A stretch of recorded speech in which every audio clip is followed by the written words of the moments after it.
What's up, everyone? Hope you guys is having a good morning today. So, welcome to Knowledge and Relationships Reckless Reviews with the boy M3, Stan Lee, and the Physics Scared Jerk. Welcome to Knowledge and Relationships Reckless Reviews. I think somebody got YouTube playing in the back. Yeah, hold on. Don't know where it's coming from. YouTube playing in the back. Yeah, it's getting the echo. Just you can close your tabs. Oh shit. Okay, hold on for a second. I gotta figure out which tab is it. Yeah, it's getting the echo. Just you can close your tabs. In the meantime, let me mute myself real quick because I'm already having these issues, especially with Rumble. All right, no problem. This is a good segue. This is why we get the robots. Hold on, Stan. Do you got to play it on your background? Because he's mute. No. Mute yourself real quick just to see. Hold on, Stan. Do you got to play it on your background? Because he's mute. Oh, okay. Mute yourself real quick just to see. Let me see. Yeah, nah. Let me see. Yeah, nah. Let me see. Yeah, nah. Let me see.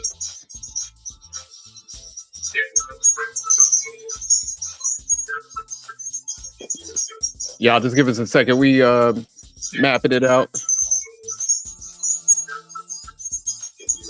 Guys, I'm still on mute, so that's not coming from me. Mapping it out.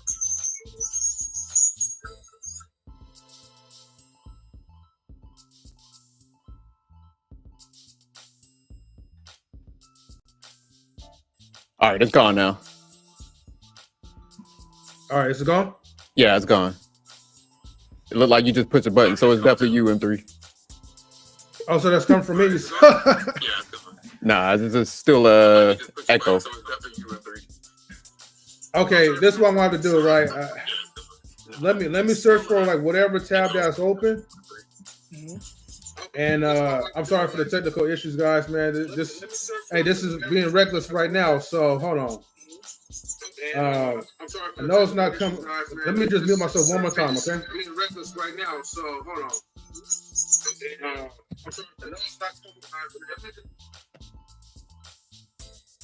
Yeah, it just went away. I'm on mute, so it's not me. Yeah, nah, it's good now. So whatever you close out. It's an M3 over there with Fubu Wireless. Come with a pair of Masterpiece sneakers and shit. I'm gonna back out and then I'm gonna rejoin. So I'll be right back, y'all. But you're good right now. It's clear, actually. Oh. Yeah, it's clear. Like Masterpiece said, it's not my fault. Come with a 40 ounce and a pair of Masterpiece sneakers. Hey, look, you go figure, right? So I'm glad that's working out. So shout outs to all the platforms: Facebook, YouTube, Twitch, Instagram. Fuck Rumble, because Rumble did not fucking work at all. Oh, they didn't work? So, nah, man. So yeah, man, Rumble's too difficult, man. This is why like I don't really support this shit. And if you wonder why I don't really stream like Rumble as much, man, it's because of me dealing with this, you know. But rest assured, we're gonna definitely fix that and get that shit working, though. But yeah, man. So today's topic, man, is about will robots, okay, replace humans in relationships. So while I'm still trying to fix Rumble's weak ass, right, I'm gonna still try to discuss this at the same time. So hopefully we can get things popping. But yeah, so we got like a couple of videos that we're gonna play, and I do have to give like one endearing shout outs to this woman named May. So just a quick story. All right. So I had a problem like with one of my with my Teslas, right? My Tesla. So one of my hinges got bent. It's like a wear and tear type of thing. But you cannot order the part on your own, nor will Tesla allow you to replace the part. They have special tools for that only their manufacturing department could only replace. which thus to replace a hinge will cost like technically $600 for just one goddamn hinge that I could just do on my own. So I was like, all right, well, the woman ain't made. She was like, okay, I'm gonna try to hook you up with a discount. So she knocked like $100 off, reduced it from like 6 something to like 515. I was like, all right, well, I was like, cool, whatever. But I was like, thinking to myself, like, damn, man, like if I had those tools, man, I would have just did that on my own, right?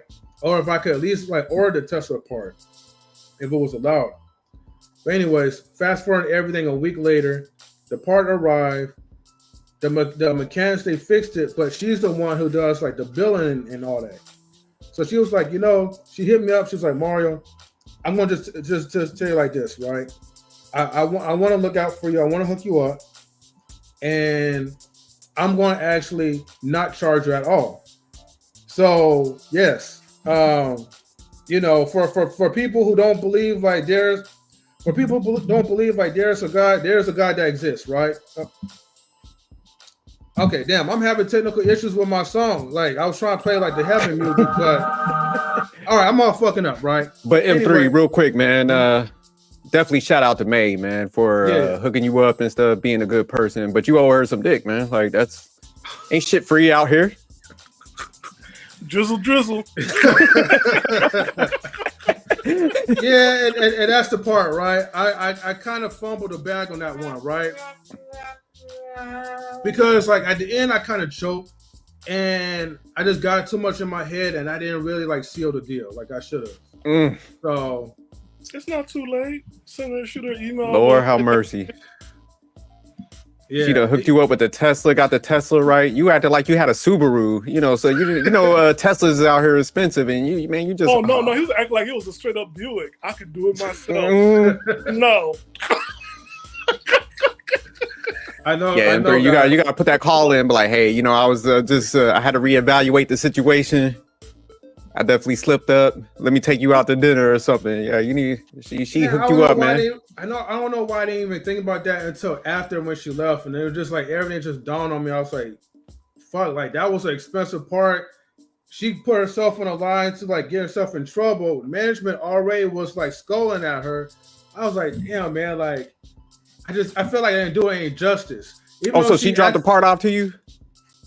No. So the mechanics fixed it, but what she did was she went into her system and she didn't charge me at all. So when I came to Tesla, I was wondering why everybody was like all pissed, and I was like asking the guy, right? One of the guys, I was like, hey, I'm about to park my car.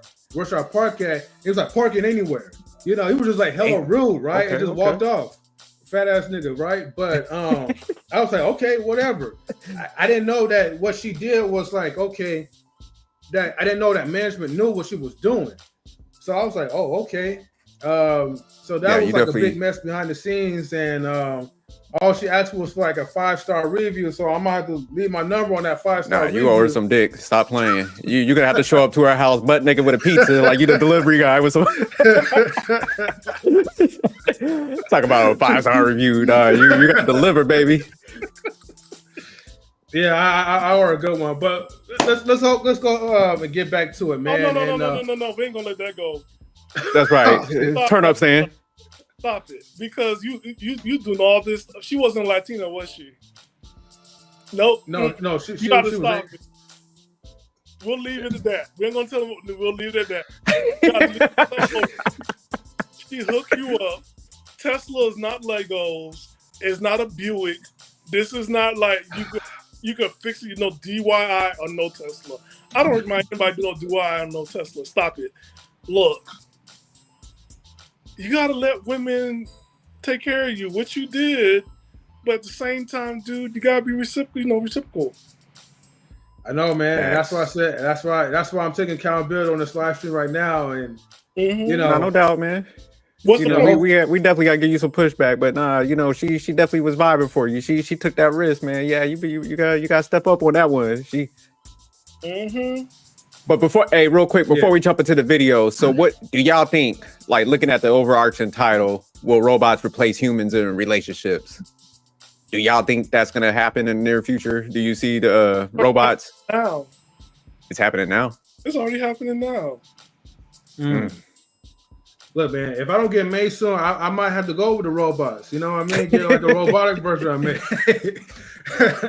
So would y'all entertain it? Say like they get the robots like man, y'all ever saw that movie? I forgot what it's called, Ex Machina or something. Like they get them to that level where they're like human like. Y'all gonna get y'all one? I'll say why not. I mean, look, man, like it's nothing wrong having a good companion, someone that could just listen to you, help you out whenever you need, and maybe if the robot could cook for you. Look, it just saves like a lot of time and stress after work. So I wouldn't mind getting like a slave bot. It's not a slave bot. They're sentient. They're your helpmate. You said a helpmate? Helpmate, aka Project Eve. And there's a such thing called Project Eve. Oh, for real? Damn. Yeah.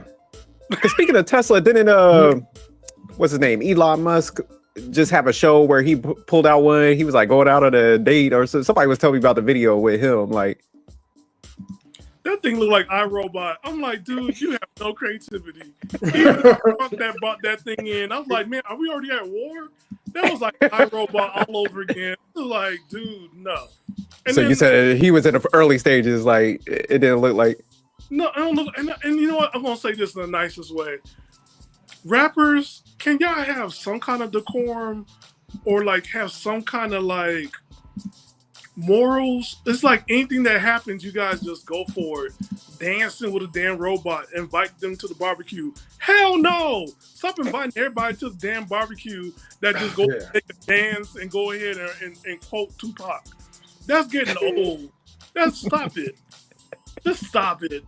Y'all stop it. Every time you see somebody from the hip hop community come in, promote a robot, I'm like, nah, brother. Like, look, this thing gonna make me some money. Can this thing go ahead and do some affiliate programs and get some programs and go ahead and do that? If not, I don't care if it could dance, two-step, rap. It's not invited to the barbecue. It's a robot. It don't eat. Why is it here? That's my stance with it. So all these hip hop influencers, I need y'all to get a little bit in depth with your lives in the year 2025 and above. So you said they jumping on the bandwagon. It's sickening how they do it. It's like low tier. Like, yo, man, like get this thing to be a little bit more functioning before you go ahead and try to sell us on something that's like $30,000. That's the price of a car or a down payment on a house. Oh, okay. But you could go ahead, M3. I just wanted to ask that question before we start. All right, my bad. Yeah. So and thanks for sharing like the link. So I got that as well too. So let's go ahead, man. We're gonna just play a couple of videos because we got a lot that we need to cover up so far. So let's start off with this one, okay? And I'm gonna zoom in on it. Again, this is all for like the act of fair use. So meet our, lovable Latina sex bot. Oh, they're Asian though, but go ahead.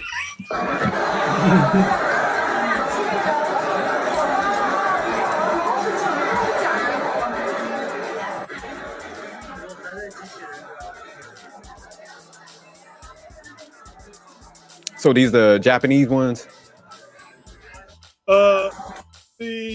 These are models, actual human models, and they dress. Oh, okay. So that's not the real release. It just give people an idea. Mm-hmm. But there are. I sent you guys some links.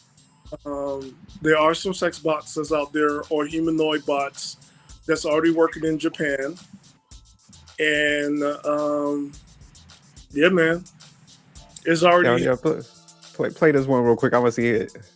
Yeah. All right. Yeah, they look way better than Elon Musk.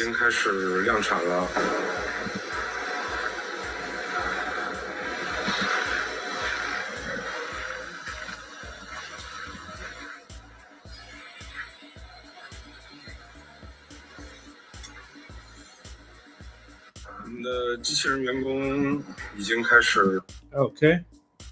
Yeah, those are real. The one we saw on display, those were models. But okay. For like the idea of like, yo, this is what's happening. Yeah, play. This is Elon Musk, his robot. Robot ripoff. Yeah. humanoid robots at the Robotaxi event were teleoperated by Tesla staff. There was human assistance. And the way sources describe it to me is any interaction with guests, like conversations, pouring drinks, games of rock, paper, scissors, were done by teleoperation. Walking around or dancing by Optimus was more autonomous. And here's the backstory. About 3 weeks before the event, Elon Musk decided he wanted the robots there. So he went to the Optimus team and told them so. And they had a very short window to make it happen. They couldn't make the advances on software when it came to computer vision and locomotion to make that a reality. Teleoperation was their only choice. They had plenty of Optimus robot units. They didn't need to necessarily build more. They just couldn't crack the software. And it's important, right? Because Musk did not state that there was teleoperation. The Tesla IR team did not say there was human assistance. Many suspected there was, right? Many guests asked and were told by engineers or the robots themselves that there was an element of human assistance.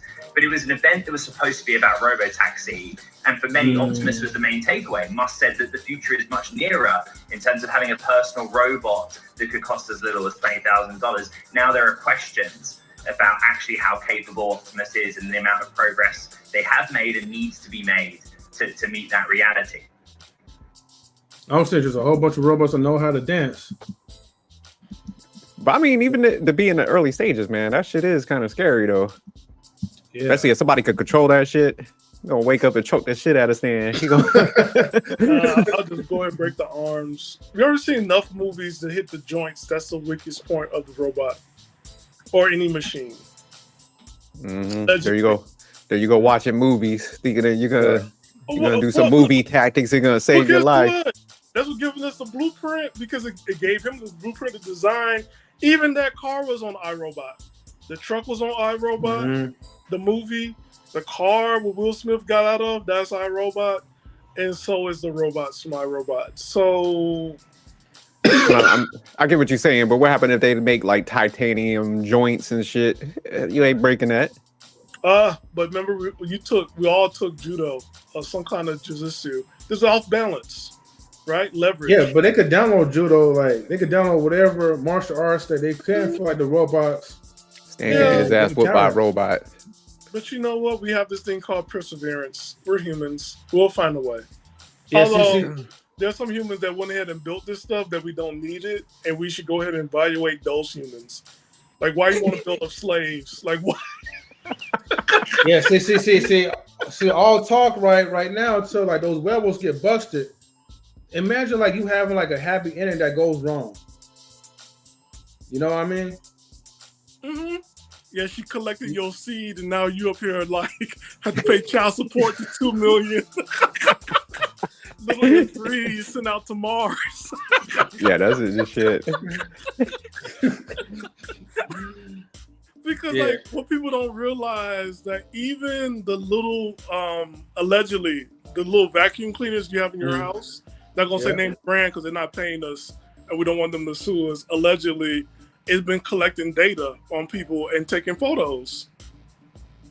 And that came out and it was like, yo, you thought this thing was only cleaning your house, but like, yo, just recording you. Even our phones, if you say something, it's recording itself and knows what you're looking for, what you're buying, and listen to your conversation.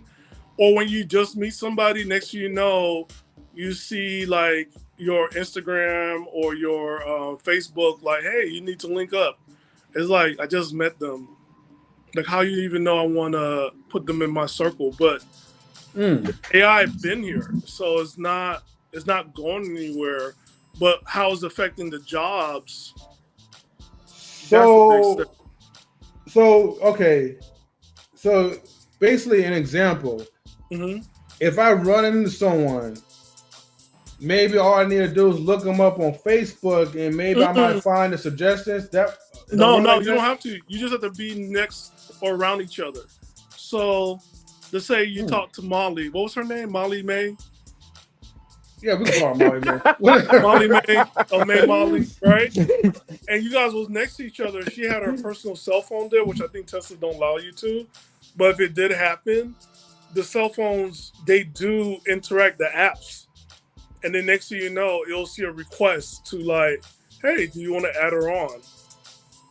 If she has Facebook. or Instagram. It'll be a suggestion or TikTok.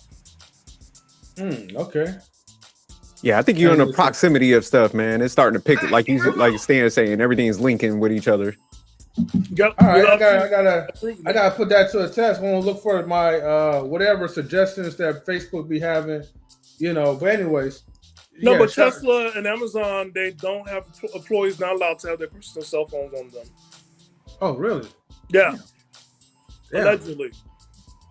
Well, allegedly, I guess Elon Musk is a goddamn hater. Allegedly, but no, it's all good though. Yes. You want to take jobs from people with robots? Then what people gonna do? I mean, but it falls like on us because for the money we build those robots to replace them. When you say us, you're not talking about the brown people. So Stan, you think like there should be a limitation on the robots because like you're looking at it as far as if they start mass producing these robots, they could put a lot of people out of work. Is that how you're kind of? Yeah, I'm looking at it like, then what are people going to do? How are people going to pay for things? How are people going to buy the product? It's kind of like you're making something that's replacing people, but then it's not making sense to how people are going to buy it. Yeah, because it's funny. I was just talking to somebody about this, and we were talking about like robots and shit, and I was just like, if robots keep taking people's work.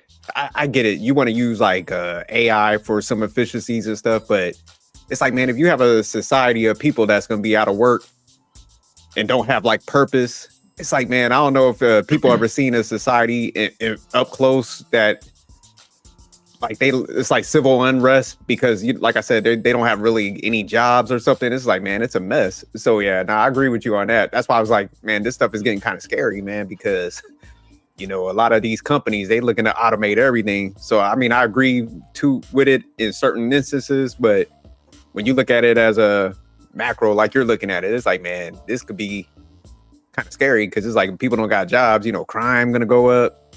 Mm-hmm. People going to be storming rich people's houses. So I think sometimes rich people don't be thinking this shit out. Like, well, I'm going to make all this money and stuff. It's like, hey, I'm kicking down your door, Pippin. Because like if you can't, we live in a capitalist society, what's the sense of making a product that nobody can buy? Are we doing? I think they just look at it from like, man, we sell this many units, but then when people, it's just like, I want the influx regardless. I don't think they care too much long term. But yeah, you got a point because it's just like you can't afford it, then shit is pointless. But that's when you're gonna look at the digital divide. You're going to look at it from the sense like long-term that doesn't, because you know how graphs work, right? Sales will go high, and then over time, it'll cross over, so you'll make less, and people will desire it less, and it goes downhill because nobody has the money to purchase it. I mean, that's a part of capitalism. I think people just gotten lazy with that. It's like selling high-end products, knocking people off, or if you can't afford it, then that's it. But I'm like, longevity wise, you want to make sure that everybody has it so that people just have access to it.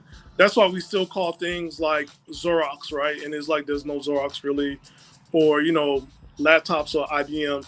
It's like certain names that carry things over for the long term because it's now accessible to everybody.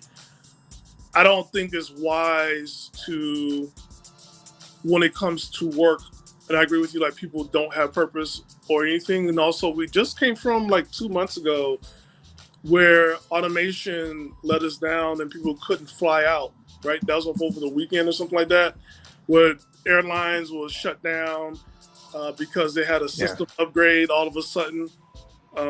Damn you, Microsoft, because Microsoft will go ahead and upgrading while you're in the middle of something.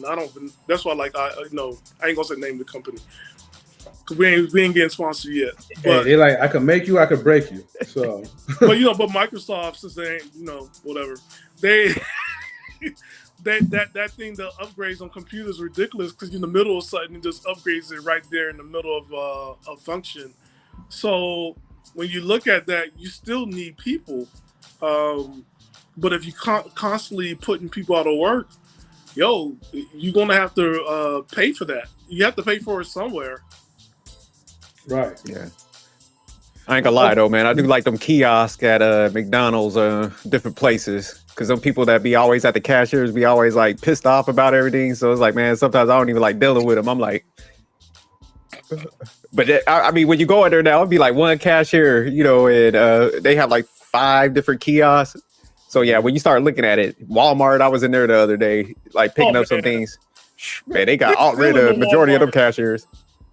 They still in that Walmart. Walmart here in California, they got rid of it. Cause people were stealing. Like here's like I'm marking for grapes while I'm walking out with a 72-inch TV. Yeah, you talking about those self-serve centers, right? Huh? Yeah, they got those. Like when I went in there, man, it was only one like cashier thing where they had the cigarettes and shit, but the rest of them, yeah, they was like self checkouts, and then one person was like watching everything. So yeah, like Stan said, people probably walking out with all kinds of shit. Yeah, and they got the person that's like 85 and a half at the front door acting like they checking. But they can't do it here in California. You can't stop them because if you do, you're gonna lose your job and you might get arrested. So that's like it's a catch-22 with that. Like there's certain things. I'm gonna say this nicest way. Like automation is not always best. There's a reason why you have bag boys so they can catch this stuff. It's ridiculous that you have the cashier doing everything, and then you get mad at the cashier, and then you want us to do it. And I'm like, I don't work here. I should get a discount. Like, F this stuff. While I'm bagging my own groceries, while I'm scanning, this is not my skill set. I don't get a 5% off. Like, what kind of stuff is this? Right. Or like you catch it on your savings. Like I'm supposed to catch my taxes, my tax refund at the end of the year. Like, F that stuff. No, like. Give me a discount or put people back to work because this is crazy. Because put the bag boys back. Bag boys catch everything. There's a system in place. Stop touching things that don't need fixing.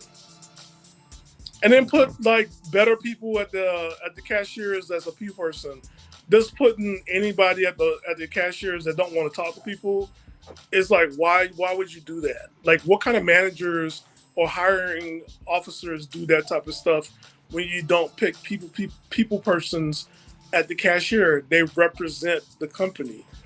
But I think, man, sometimes you run into them problems where like you might not have enough people to like fill them slots. Because I think I do think a lot of people are entitled. They look at certain jobs like I ain't doing that, even though they don't have no skill sets yet. So man, I think that's where a lot of those companies run into issues. They are like, man, we can't be too picky because it's not like we got a ton of people and they quit those type of jobs pretty quick. But there are people that's like that. There's people who are meant to do people. I have to put it back on the managers, the hiring managers. Like you got to do a better job of screening people and actually like, look, this is what we're looking for. We need you to represent this company. There's organizations I'm like, they'll tell me like, oh, you can't talk about this organization. For me, I'm like, you should have better representatives. You should have screened that better. And since you didn't have it, that's why I say this shit is garbage. And that's it. Do some customer service, do some work, and then we can go ahead and handle it from there. But other than that, if you keep on putting the wrong person to represent your company, you're going to get bad reviews. I think when people do this stuff with the computers, now here's something about the computers, where they try to automate everything here. So what happens when you get a customer's orders wrong? And sometimes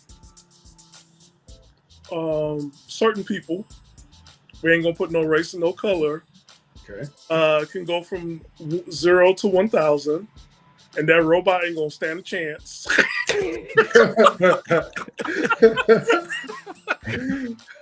You put pickles when I say I want no pickles. I mean, that equipment gonna get broken. They're gonna be getting arrested with it. These companies ain't playing. I don't know, SJ. We had those those automated cars, and then them automated cars get boosted so much. Oh yeah, no, definitely. They're like, police is coming. They took the tires. But Stan, I'm for sure like they're gonna probably have some type of protection for like the automated like service bots. I'm for sure that it's not gonna be out in the open where if a customer gets mad, then they'll have accessibility to reach down and like, you know, break his limbs and all that. Look up delivery robots in LA and see how they treat them delivery robots in LA. Them little robots. Hey, you might have find that link and post it. We could still react to it. No, it's right there. It's in the. Cause you know I'm on my phone. I can't. I don't know if SJ. Here, I'll drop. Okay. But let's jump into that next video because I know this one a little longer. All right. Yeah. Let's do this. Functional female iRobot that can do everything. Can robots completely replace human roles? Perhaps that is one of the most important questions of our time. We are already starting to see a tangible change in the way we work, live, and interact with the technology around us. A wave of robotics has taken place globally. We see robots appearing everywhere, increasingly intelligent and more similar to humans. The leading country in this field is Japan, where they release female iRobots that you probably have to touch directly to believe they are real robots. After hundreds of years of effort, the dream of creating a robot identical to humans is gradually becoming a reality. In the past 10 years, scientists around the world have launched many intelligent robots that can do things that just a few years ago, people thought were only found in fantasy movies. During the process of researching and developing this field in Japan, some researchers have developed female biological robots. As soon as this product was launched on the market, it was loved by many men, especially those who like to stay at home. The reason this type of robot has achieved incredibly high sales since its launch is because it is different from many previous types of robots. This type of robot is no longer a cold machine, even though it is both very intelligent on the outside. Oh, I have to pause real quick, especially for fair use. And I didn't know this video is 17 minutes long, but bro, like, was that guy who was just like caressing that robot? I'm like, it's a little too much. It's for men that love to stay home. So is he an incel? Is that what he is? I don't know. We call him incels. Maybe he's an introvert. Yeah, he was caressing the hell out that robot though. He has social anxiety. Not laughing at people's social anxieties, but like, look, it's companionship, and they have social anxiety. So this works out. I guess so, man. I feel like in the long run, the people who have social anxiety, having a robot on the downside will also increase it and make it worse. Now, if you have a companion with the robot, right? Because you have AI, right? That can go with you everywhere you want on your phone. And then you have a hologram that could pop up. And then when you go to work, there's already another AI waiting for you at work. They give you all your list of duties that you need to go ahead and check off on. And then when you go back home, you already have an AI that's taking you back home and already ordering your food on Postmates that's getting delivered by the little robots. I think they're going to be okay. They want no human interaction. I think all this stuff for is that we don't interact with other humans. You don't see that as a problem though? For them, it's perfect. For the rest of us, I need to see people. Okay. So it's a specific type of person that's what you're saying. This will work for that. It's like, hey, I'm good on a human interaction, and just give me this robot. I'm gonna break her off. I think like for this to happen, maybe there's a lot more people that we don't know of. For this to happen and it's being successful and being pushed, I think those number of people outnumber a lot of us. So that's why this stuff is going on. Just like the self-checkout. There's no reason for a self-checkout. Like we always had to check out, talk to somebody and everything else. These are social skills, life skills. You get rid of that. Why did you get rid of that? This has been going on for millions of years. Like all of a sudden you're bothered to say good morning. You're that special. Well, let me see what this guy, man. I think they what's good, Scam? Yeah, I forgot I was. Oh, they got that. They got that Scam. They got that. I'll send it over to the guys. They can send it to you. What the X2 like dash like 516? They got a fat ass. They got those. They got those. Let me. Damn, you got a big booty. Okay, whatever, right? Let me just play the next video, right? The one that you No, guys continue sent. playing this one. for a Yeah, second. play this one for a little bit. I want to see what Oh, okay. Yeah. It's a little Wally. And on the inside, after experiencing this type of robot, many men no longer even need to find a girlfriend. The new robot launched in Japan offers personalized customization services, especially in terms of materials used. It is made of very unique silica gel. This material is actually not much different from real humans. Furthermore, a robot also has a stable internal temperature system during operation. Regardless of body temperature or structure, it is not much different from real people. In addition to producing a complete human simulation, this robot has a very important point, which is the ability to customize. Because each person's aesthetic concept is different, customers can customize tall, short, fat, or thin according to their preferences. This satisfies the emotional needs of many otaku and manga or game enthusiasts very well. According to news site Soha, biological robots inspired by women in Japan aim to reduce the imbalance between men and women and meet the physical and psychological needs of male users. Therefore, in daily life, many people prefer the... Oh, well, hold on. Now, that looked like a very unsubmissive bot. So, an argumentative bot. I don't like that frown on her face. I don't like her lips moving that fast. I'm like, hold on now. That might be for the guys that like to be like second in command, maybe. I don't know. You said they want to be cussed out, some dominatrix type shit. Right. It's custom made. That's how they order it. Yeah, you could miss me with that one. If that, no, I'm not gonna say it right, whatever. But if that was the case, though, I will get me a real woman if I need someone that's that combative and argumentative. So, but in the video, they were saying like it has like the temperature of like a human and stuff. Yes. Yeah, that's crazy, man. Yes. Yeah, because I mean, you gotta have a cuddle buddy. I mean, if you get a robot by default, like think about it, like it's gonna be cold, like you're not gonna really have that sensational type of feel as you would have a feel like with a natural woman. So I could get the body temperature part, but that's still like pretty cool though. I don't know, man. These robots might be winning in a little bit because they ain't coming out here talking about you got to pay for a $200 date and shit. So yeah, said females keep it up. Shit, they about to get replaced about here. Said females keep it up. Shit, Oops, my bad. But what if they come like with like like a subscription type of thing, right? Then it's like you still want to come out of pocket somehow. You never know. We're not there yet, but go and continue playing because they did say something, right? It was for dating, right? To replace women for dating, and also it's for their mental health for the men. But go and continue playing. There's more to it. All right. This type of robot.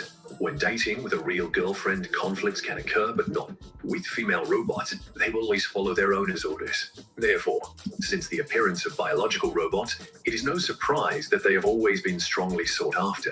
In fact, another very important point of this robot is the appearance function. Perhaps many people do not believe that robots can give appearance. This type of robot has not yet achieved the ability to actually give appearance, but its internal structure is identical to that of a real person, and it can simulate the appearance process.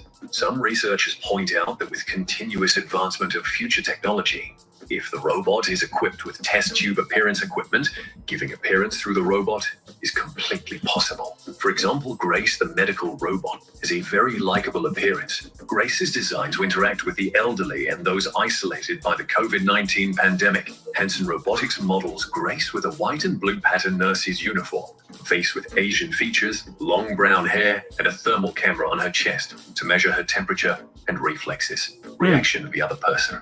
Similar to Sister Sophia, Grace's face is also made from silicon material that simulates human skin, behind which is a mechanical system simulating more than 48 main facial muscles. Unlike Sophia's old and human-like appearance, Grace will have a look similar to cartoon characters. According to Hanson Robotics, Grace will use AI to diagnose patients. This nurse can speak English, Mandarin, and Cantonese. Grace has the same understanding as a healthcare professional and great interoperability. This is aimed at easing the burden on frontline hospital staff during the pandemic, said David Hansen. Founder of Henson Robotics said, Grace's human-like appearance will create more attachment and trust in the interaction between humans. The need for humanoid robots has become urgent amid the pandemic, and Grace's presence has positively impacted many people. Robots like Grace have been put into mass production. This nurse costs similar to a luxury car to build. However, production costs decrease when mass-produced. Grace is together with other robots like Nadine, a female robot who is not as widely promoted as Grace, but is quietly winning the hearts of users. Nadine has the appearance of a woman with brown hair, soft skin, and a face that can express emotions when conversing. Nadine is 1.7 meters tall, the same height as Nadia Folman, who developed and produced Nadine. Nadine's brain is built similarly to Apple's Siri. The technology inside helps Nadine express emotions through her face and gestures while speaking. Nadine look old as fuck, don't she? The faces of acquaintances, so conversations she has participated in. That is why Nadine is... Yeah. Cause you notice something, right? They said that like she has the features of a human being and the emotional features, right, to respond. Mm-hmm. But yet at the same time, the people who don't want to engage with humans, you building something that act like humans. Doesn't make any sense.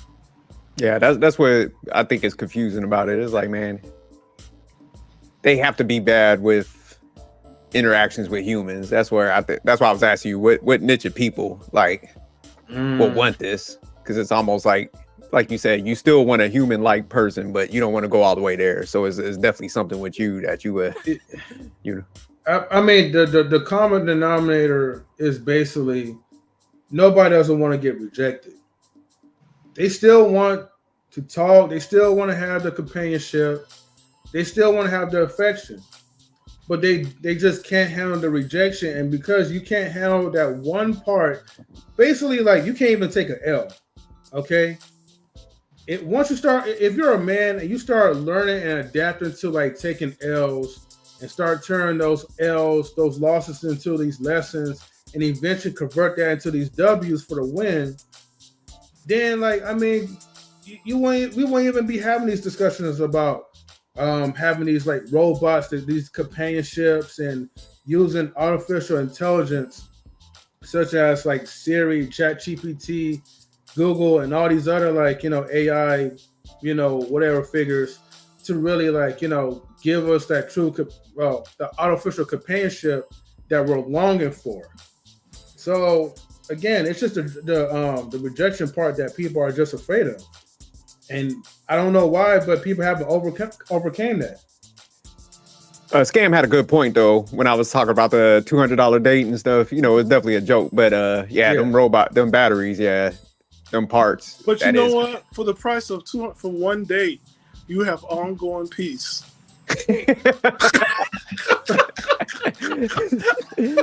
Good point.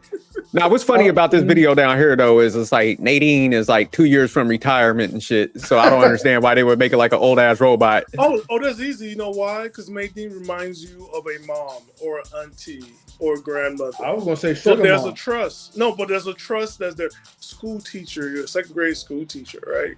So there's a trust. The thing about like, I'll be honest with people. I don't like Amazon's like AI when I'm like trying to like, hey, where's my package? And there's a robot giving me prompting, and I'm just like, yo, give me a human, because this is like, I don't want you. I need to talk to a real human, because you guys charged me twice. The product is not here. I want to talk to a person. So, yeah, in this video, they should be like, Nadine is experiencing menopause right now. She's old as shit. But Nadine's retiring next month.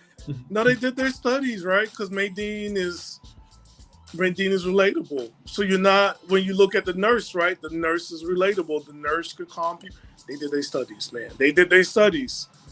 They did. That's what I'm saying. Like, but let me ask you a question. Do you think like, because like you said, I think when they start mass producing, the costs get lower. But like, it seems like they're kind of started slipping the robots into society. Like, you know, the nurse one, then the Nadine model, whatever. Like you said, it's like if we start seeing this more and more, then you think like that's gonna have like a kind of a cause and effect where people's going to start getting so used to it that it could start leading to that relationship aspect where it becomes the norm and stuff. It's going to take a while for us here because I don't know if you could pull up that little robots in LA and how they treat them little robots. Like people, like here, like in Oakland, I don't know, remember the little scooters, M3? Everybody was up. And what are them little scooters at? Shit, all over the place. Some are in the ocean, some are on the streets. Some in the middle of the lake. Some of them, they went in and tossed them over the freeway. So Stan, you're saying in the minority communities there would be no robots? There's due to aggression like that stuff. and mistreatment. They're like, what the hell is this stuff? Oh, or they go ahead and bootleg it, and now they running it for free and using that scooter and just like hijacking it. But like I said, what they done to the cars, getting the tires, getting the batteries out, black market, they're gonna find ways to get rid of these robots somehow. Right. Okay. But like, are you able to find it, SJ? Yeah, I found it. I put it in a private chat. I got the video in queue. If you want me to play that, I can play that with you guys real quick. Yeah, you put that one on. Okay. Before I start playing the next video, I just want to encourage everybody, right? Shout outs to the ones that's watching us from Instagram. Make sure you guys and ladies, please get the likes up on Knowledge Relationships on YouTube. If you are still watching us from Instagram or other media sources like Facebook, Twitch, thank you. I still encourage you guys to still tune in, but come over to the YouTube side, give us a like, help donate to the cause, Cash App, Venmo, PayPal. But anyways, let me go ahead and we're going to play. Wait, M3, before you start that, you forgot somebody. Normally you give her out, one of those praise, those intros. She stole my thunder. Fuck, you know what? So we're forgetting a lot of our female counterparts, man. First is May, now it's She Stole My Thunder. What's up with you, M3, man? You slacking. Man, good call, Stan. Look. All right. Your boy's a little out of it, right? We have M3 got one of them robots. You done switched over to the robots already, huh? You're like, look, I'm through with them. I'm done with them. Look, ladies, right? Because you guys support me. I'm not done with you guys yet, right? You guys ain't the robots, but again, you guys always appreciate it, especially my dear, sweet Canadian. She stole my thunder. Okay, so my bad. She stole my thunder. I got caught up in technical issues, May, and all this other stuff. I blame it on life, right? But she says, hello, watching in the background, so won't be responding. Have a great show to the host and co-host. Thank you again. She stole my thunder. Hopefully you're still watching. Even though she stole my thunder. Respond. I will understand if you want to unsubscribe since M3 is a scumbag now and he forgot about you. Now I'm playing. Hey, the robots got to me, man. So my bad, ladies, but again, we always appreciate you guys' support. So, let's go ahead and play the video. But good call, Stan. God damn it. All right, let's see. Oh, hold on. Hey, I'm trying to find out what model robot that Scam was talking about, the X2560. There's a website for that one. A website for that one? Mm-hmm. Are we able? We're not able to show it on YouTube, huh? Mm-mm. Oh, okay. I figured it might not be safe, but okay. And it got custom fitted suction and grip. A tight grip, huh? Okay.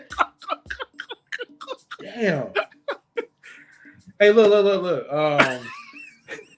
Shout outs to our wonderful Asians, man. Definitely here in Knowledge Relationship, there's no Asian hate, but it's all Asian love here, right? You guys make the best technology for us, so we appreciate you guys. But Scam said she is taken. Damn. Robots are already taken like that. Shit. Man, every year it gets cheaper and cheaper just for the price of your income tax return. You too can own. That's right. Because you could get like a tax break, right? Tax write-off? No, you get a tax return. You get a tax return. Tax return, yeah. You get a tax return for this year.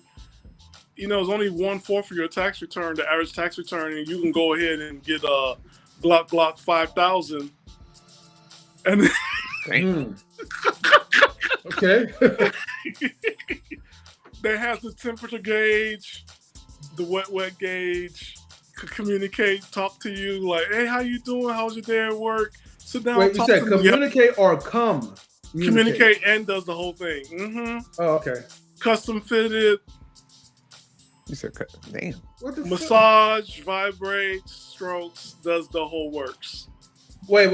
And it's like an actual human, right? It can still walk and do all those things you're talking about, right? Or is it like a machine? Part. It doesn't walk. It doesn't walk yet. Oh, no, I don't need no handicap bot. I'm going to say this one time. There's a brother that was on, he's on TikTok, and he had at least 40 of them things in his house. And I'm just like... Yeah, I'm looking at the website now, man. They said these things out of stock. So, yeah. What the... Them three, you said you want a one in a wheelchair for like $1,000? For $500, you can have Wendy. She comes with a walking cane, a hunchback. I love that. No, I passed though. I like the real thing, you know, at least close to it. I'm just telling you, like he said, they sold out. They sold out so quick. There's a waiting list. Yeah. Yeah. Look, imagine. Hey, you wanted to post that in the private chat. I ain't gonna like upload on YouTube, but I gotta take a look myself. All inserts has similar to specialized functions. Good luck with your life. You ain't come back to the human race. And before they comment, ladies, let's not go there on the men, because U2 has toys that has 700 RPMs that be vibrating to the sound of light. So leave the men alone, because you got your own stuff. Is we at that stage where people do not want rejection, like M3 mentioned, and they're that's why these things are being made. People don't want rejection. Hey, I know one thing though. They need to rainbow this up though, right? You know, I can't just sell for like one color. They have it all specialized, sir. All so what, you want like a miscellaneous one? Yeah, you know, something like that's like, you know, like racially ambiguous. They have if you want racially ambiguous with the freckles, you want racially ambiguous with the blue eyes. Do you want it? No blue eyes for me though, right? It gotta be like at least like light brown or whatever. Again, everything is specialized. Everything is specialized. And then to put it in the case. Got you. All right, let me play this video real quick, because I know we're getting off track as far as like with the LA bot. So if they're from Compton, I could kind of see like, you know, how this would turn out. All right. Now at 5:30, Hollywood's food delivery robots are under attack. Videos show vandals kicking them and even tipping them over. Good evening, this is the KTLA 5 News at 5:30. I'm Pedro Rivera. And down Meredith McCade in for Sheriff Calvin on this Monday evening. Yes, those self-driving robots, well, they're supposed to deliver food and other items, but they've recently become targets for thieves and vandals. KTLA 5's Rachel Menetoff joins us live in Hollywood with more on how we can't have nothing nice around here, man. Businesses who use them. Rachel. Pedro and B, you've probably seen the robots scooting along the sidewalks here in Hollywood and elsewhere around the city. They're becoming more and more popular for food delivery post-COVID. The problem is some people seem to be taking advantage of the new technology. Viral TikTok videos appear to show people tampering with these autonomous delivery drivers. In this case, stealing the contents inside, tossing them over and even kicking the robot en route to deliver food. Vandals targeting the new tech, which businesses like Blue Jam in Hollywood Yeah, ain't rely on. shit in It was California. a great idea for COVID. Everything was just like hands-free. You don't have to deal with anybody. Just if something shows up at your door and you just grab your stuff and go. Steve Avila is the general manager here. He says ultimately it becomes a burden on the business. We just have to remake the food. Luckily, we still get reimbursed for that, so we're not seeing too much out of pocket. But I can see how Postmates and DoorDash and food. Hey, just to pause it real quick. I know this is gonna like sound bad, right? But I honestly thought like that dude was gonna take a shit inside that little robot. Look, if you guys are watching this, some of them have done it. Them little robots gone through a lot of abuse. all right, so please be advised that what we're discussing are political, clinical, financial, medical, nor legal advice. This is for information and entertainment purposes only. And also, please be advised that the opinions of our panelists, guests, and chat are not necessarily the viewpoints of knowledge and relationships. We don't condone violence against our fellow robots at all, and we stand for our bots. Yeah, that's all I gotta say. Please don't shit on them. All right, but we got not Scam, but Scam Lightly up in the building. What's good, Scam? Good afternoon. This is Scam Likely XR326. I was just wondering, I would like to order the Hawk Tua 225. Is it available? what you want it to do. And you might have to get that from back order. Inserts. I would like the Hawk Tua at least 3 times per week. Is it available for me? Actually, if you look it up on your Google, check out Guac Guac 3000. It's actually a product called Guac Guac 3000. They actually named it that. Mm-hmm. And it has 10 mix matching functions. So you can put 2 functions on at the same time. I'm just wondering. I'm just curious. What if you're getting it in with this robot and it malfunctions? Like electrical malfunction. Man. Well, it would definitely be shocking. Nah, that's a good question, man. Because that's the stuff they gotta map out. That's a whole layer of like bullshit you got to deal with. You going down that lane and stuff. What if it's cooking and malfunctions? What if it was cooking and malfunctions? Yeah. That's so what makes you're just gonna have a hot and sticky situation, I guess. I mean, look, your house gonna be up on fire, yeah. I mean, the only way how you gonna probably get shocked, right, is if like you plug in a robot in the middle of like whatever you're doing towards with her or it, however you want to refer her as, right? The pronouns. But if something that's like bad operate, I doubt that you won't get like shocked. I mean, that's just me. It's chargeable, and also some of them are already instructed to go ahead and you could play it in water. That's what I'm saying. Like these toys start off with water. I don't trust no robot to be playing with water because whatever that robot gets, I don't know if the robot is programmed with emotions or the emotional factor, right, kind of malfunctions, and now the robot is putting me in the headlight and trying to drown me in water in the pool. but understand, right? But these robots they got going on now, each is not even every year. It's almost like every 3 months, it's a new upgrade. To now, what they're having is like they can meet John. I don't know who John is, but let's say, for example, John comes in from work. She's already on the couch, like, "Hey, John, how's your day at work? I've already ordered your meal coffee, right?" Or just like reminding him of his meal plan. And can you want to hear more about your like the whole tonation, everything?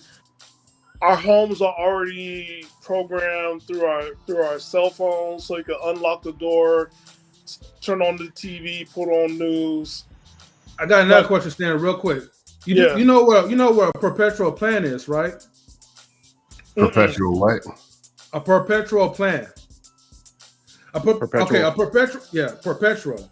I know they use that term, right? But a perpetual plan is basically, okay, you still have the requirements to you still have the option to upgrade your device, your software, whatever. Let's just say software within the robot. However, you still have to pay as you continue to upgrade. So let's say every year you have to, like, if you want that robot to be upgraded to version 1.0 to 2.0, right? Any other light upgrades is free up to when it gets to like 2.0 to 3.0. You know, they're gonna start using perpetual plans on you because you know they still want to get that money. No, we're not there. What they at is like, yo, you don't replace it, you're gonna buy a new one. That's what that guy had 40 of them in his house.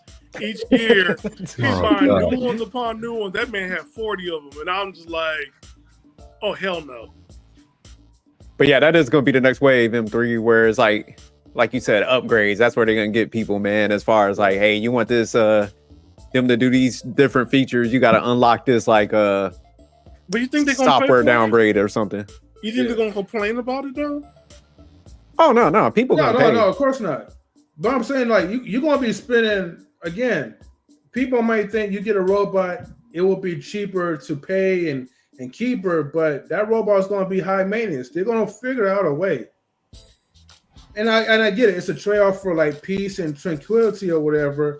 Unless something goes wrong. Don't take half. There's no Eddie Murphy, Eddie, I want half. There's none of that, right? You know what I'm saying? Like, you program her to be loyal only to you and your fingerprints and facial recognition and iris wear, and you might go ahead and have you might be into wetware where they go ahead and put some chip inside of you so only you two can communicate. Like, look, it's the possibility is going to be endless. I wonder what's going to happen to the opposite sex, because I know women said we can do it too, and we do have a segment of a woman who has a holographic husband. But do you think like you need a certain level of like I get it when people say peace, but it's just like, man, you need a certain level of like annoyance in your life when it comes to other people. Because I know, like, say I'm married, I could annoy my wife. She might do it sometimes. We do it at a minimal scale, but it's just like still, it's like a basic human interaction. It seems like people are trying to create like utopia or something, and then it's. I think where we're at now, right? You look at where people are now, they're more ready for robots than they're ready for an actual human being. Because everything, been chose transactional, right? Yeah. You're looking at people really not dating because we got hookup culture, that's 2. And then 3, we don't even know how to resolve conflicts. The minute a conflict comes up, you're like dumping somebody or you're ghosting them. And then you come back online and have your car diaries or car chronicles, I call them, and how this person wronged you. And we're quick to call everybody toxic, but we're not working out conflicts. And I agree with you. Like, the whole thing of living with somebody, being with somebody, is they're not perfect. You're not perfect either, but there's something called acceptance. However, with these robots coming in, I think people are going to be quick dating a robot than they are ever about settle down with a human being. Well, yeah, I think where I'm going to is just like, you know, if you're doing that at home, it's almost like you're gonna, because I get what you were saying, people lack conflict resolution, but it's just like, man, if everything's always perfect, how you develop like those skill sets to say, like, when you go to work and then, you know, you're so used to everything being even kill. So it's like when you go to work, if something happens or something out the norm happens, you know, it's like you almost might not even know how to respond to anything because you're just so used to this like fictional world that you try to create for yourself. And so that's why I can see some issues coming. Yeah, and this is probably going to look at, we might have some new drugs to help you cope with change. Oh, man. So now you got to get the robot, and now you got to become a fiend and shit to cope with life. Technology, right? Some robots inside of you that's going to manipulate your feelings and help you cope with change. Damn, you know what I'm saying? Because I agree with you, because what you're going to see is like grown adults with temper tantrums of a toddler. And I don't know if people have been with a toddler who had a temper tantrum, but they got the strength of 3 men that little time. We see this every day. Okay. Yeah. Go ahead, Sam. I was in DR. I think I was in Cabaret Day eating. I was talking to a dude about robots. He's like, man, really? A person dating a robot? Then some prostitutes with BBLs walked into the restaurant. And I told him, there goes your robots. There they go right there. And he got what I was saying, and it clicked. Because he was more thinking, who would do and who would want something that's fake? That's a good point. There's a prostitute with a BBL. That's fake. So take that times 2 into the next generation. Mm-hmm. But 1926 or whatever it was, or 1910, when there was FEMocide, I don't know if I can say that word, as in dudes just waxing women because they can, or like you can say like that, yeah. Can I say that word? Yeah, you can say Femicide. Same thing going on in Mexico. They take chopping heads off, all kind of stuff. It's a sense of abuse, and it's a sense of domination, abuse, and it is the grown man temper tantrum. I want what I want right now, and I want you, woman, to actually be a fictional thing. Because I don't want to develop the skills and build myself up as a man to also build this woman. So it's really a win-lose. But the same mentality as the 7-year-old playing a video game that can have all the cheat codes. NBA Jam, where they can jump all the way from half court and do whatever. Mm-hmm. There are certain people who play the game, be blowing the component out by 80 points, and they still weren't satisfied, and throw the game across the room. That's the mentality that people are having. I can cheat. I can make a mutant on this video game. I can beat the computer by 80. The score is 86-6, and then he scores 2 more points, and I'm mad at the world, and I throw the video game across the room. Yeah, that's your robot. Or if you look at the dust panels, soon as you say something that they don't like, you argue like a woman, the man, and the feminine, and the bullshit. And if they're willing, which they're not, to actually understand what you said, it was the truth. Yep. But they want to live in the fictional world so bad. I've been in dust panels from 2021 to 2024, and I'm watching the people drift all into it, to where dust echo chambers are robotic behavior. Scam, you made a hell of a case, man. Because I was pushing back at it because, like you said, I'm starting to see a lot of these behaviors acting out, like whether it's work, like you said, on the panels and stuff. People, it's just like a one big argument all the goddamn time. But yeah, when you said the one with the the hookers and stuff with the BBLs, definitely, because like if dudes are willing to already pay for it, damn, that's your robot right there. Yeah, no facts. And now that they're wanting to ban BBLs altogether internationally, right? Because it's dangerous and whatnot. No, they're not. I bet you don't. They're threatening. I'm just saying. Oh, okay. They're already threatening this. Whatever. Is it because of the helper stand or? And also human harvesting of like organs and stuff like that. So it's coming out more and more, right? So like, okay, if you're into that, what people don't know about BBLs, like you have to do maintenance. It's not just you get this operation and you're done. You have to like maintain before you lose it. This robot though, no maintenance. The only thing you gotta do is flush it out, and you're good to go when you're ready to have. maybe change his oil. It's a lie. Right? Well, go ahead. Mm-hmm.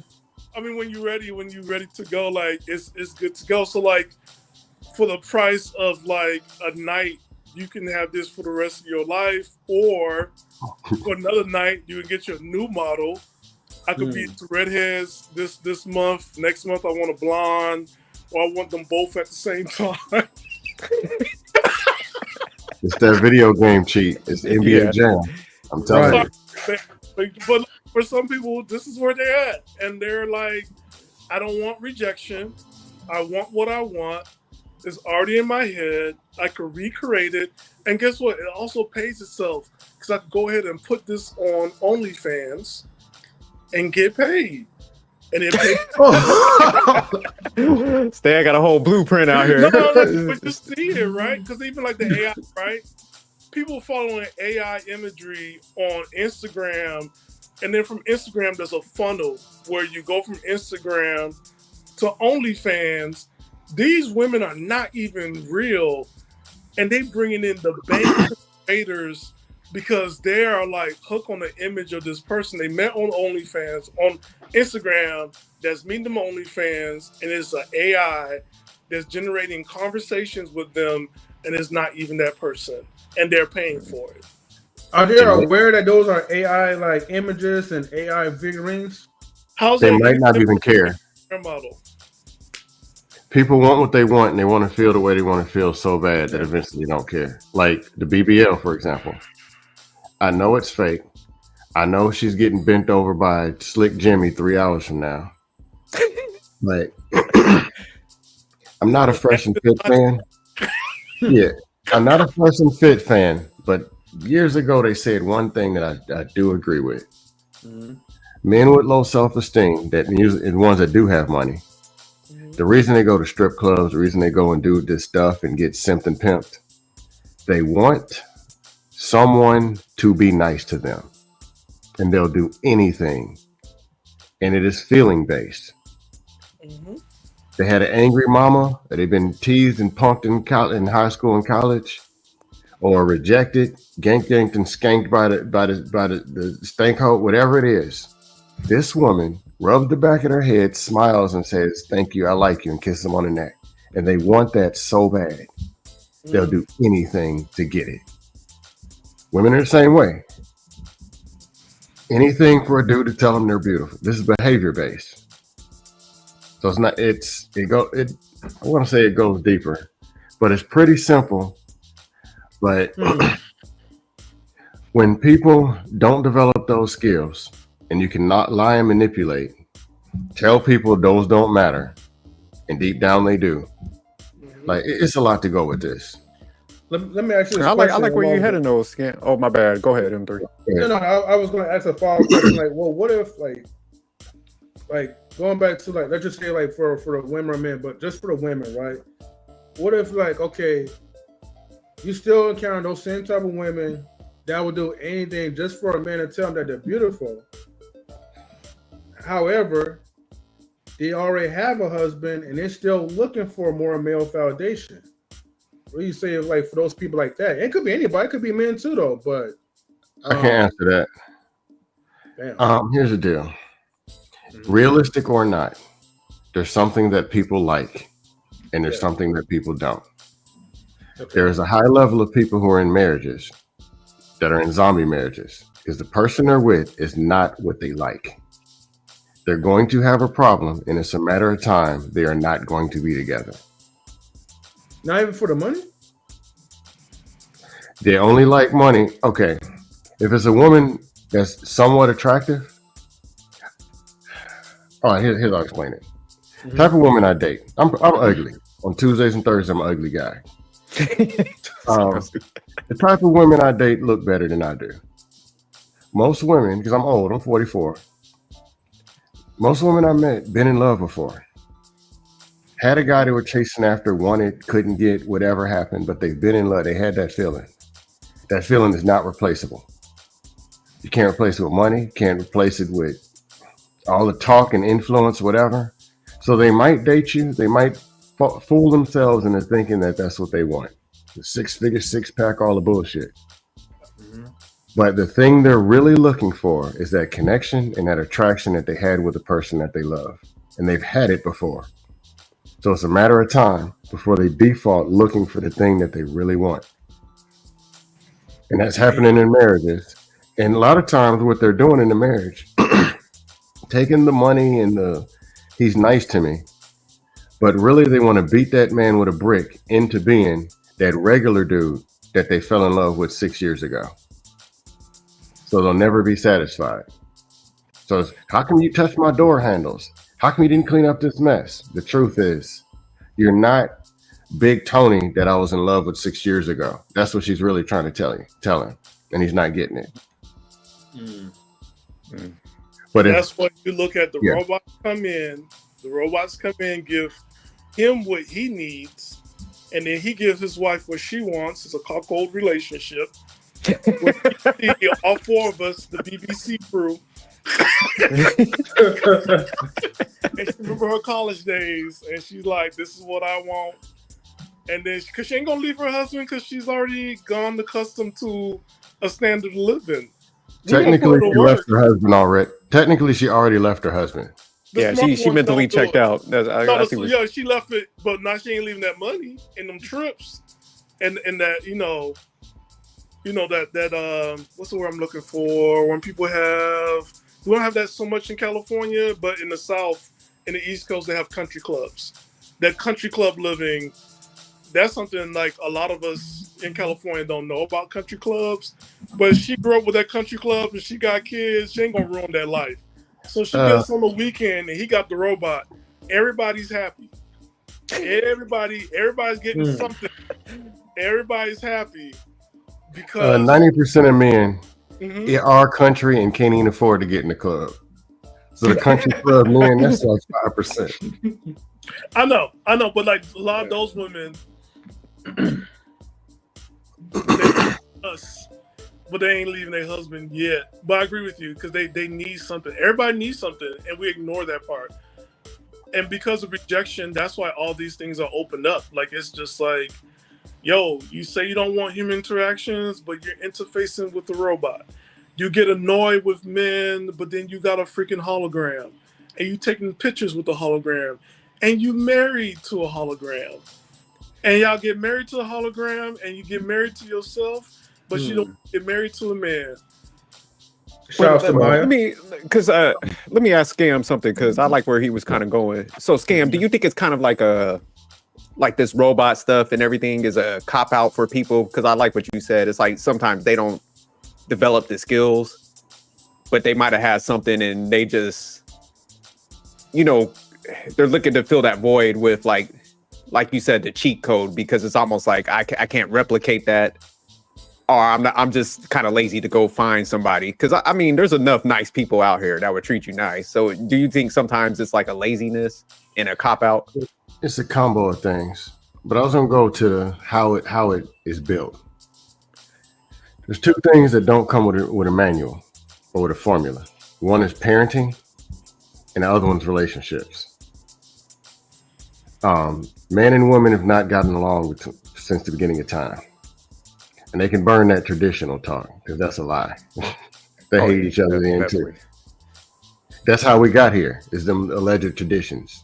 They created feminism. They created other patriarchy created feminism. I ain't gonna get into that. That's a whole other topic.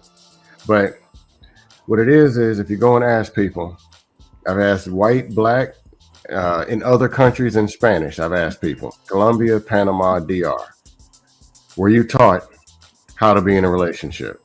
97% of the people say no. So if you tell the men, all you got to do is go out there and get a job and provide and protect and provide, you lied to them. If you tell the woman, Slick Jimmy, smooth talking Sammy's going to rub your shoulders down, just like the Disney movie, you're going to have a picnic and he's going to pull out a ring and love you to death. It's a lie.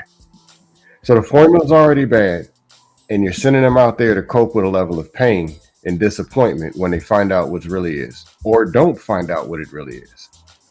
So some people hide behind the acceptance, blame the women. It's their fault because they're stuck on this formula. I'm supposed to protect and provide. Some realize they can't protect and provide, but they don't realize what this really is. She got to like you.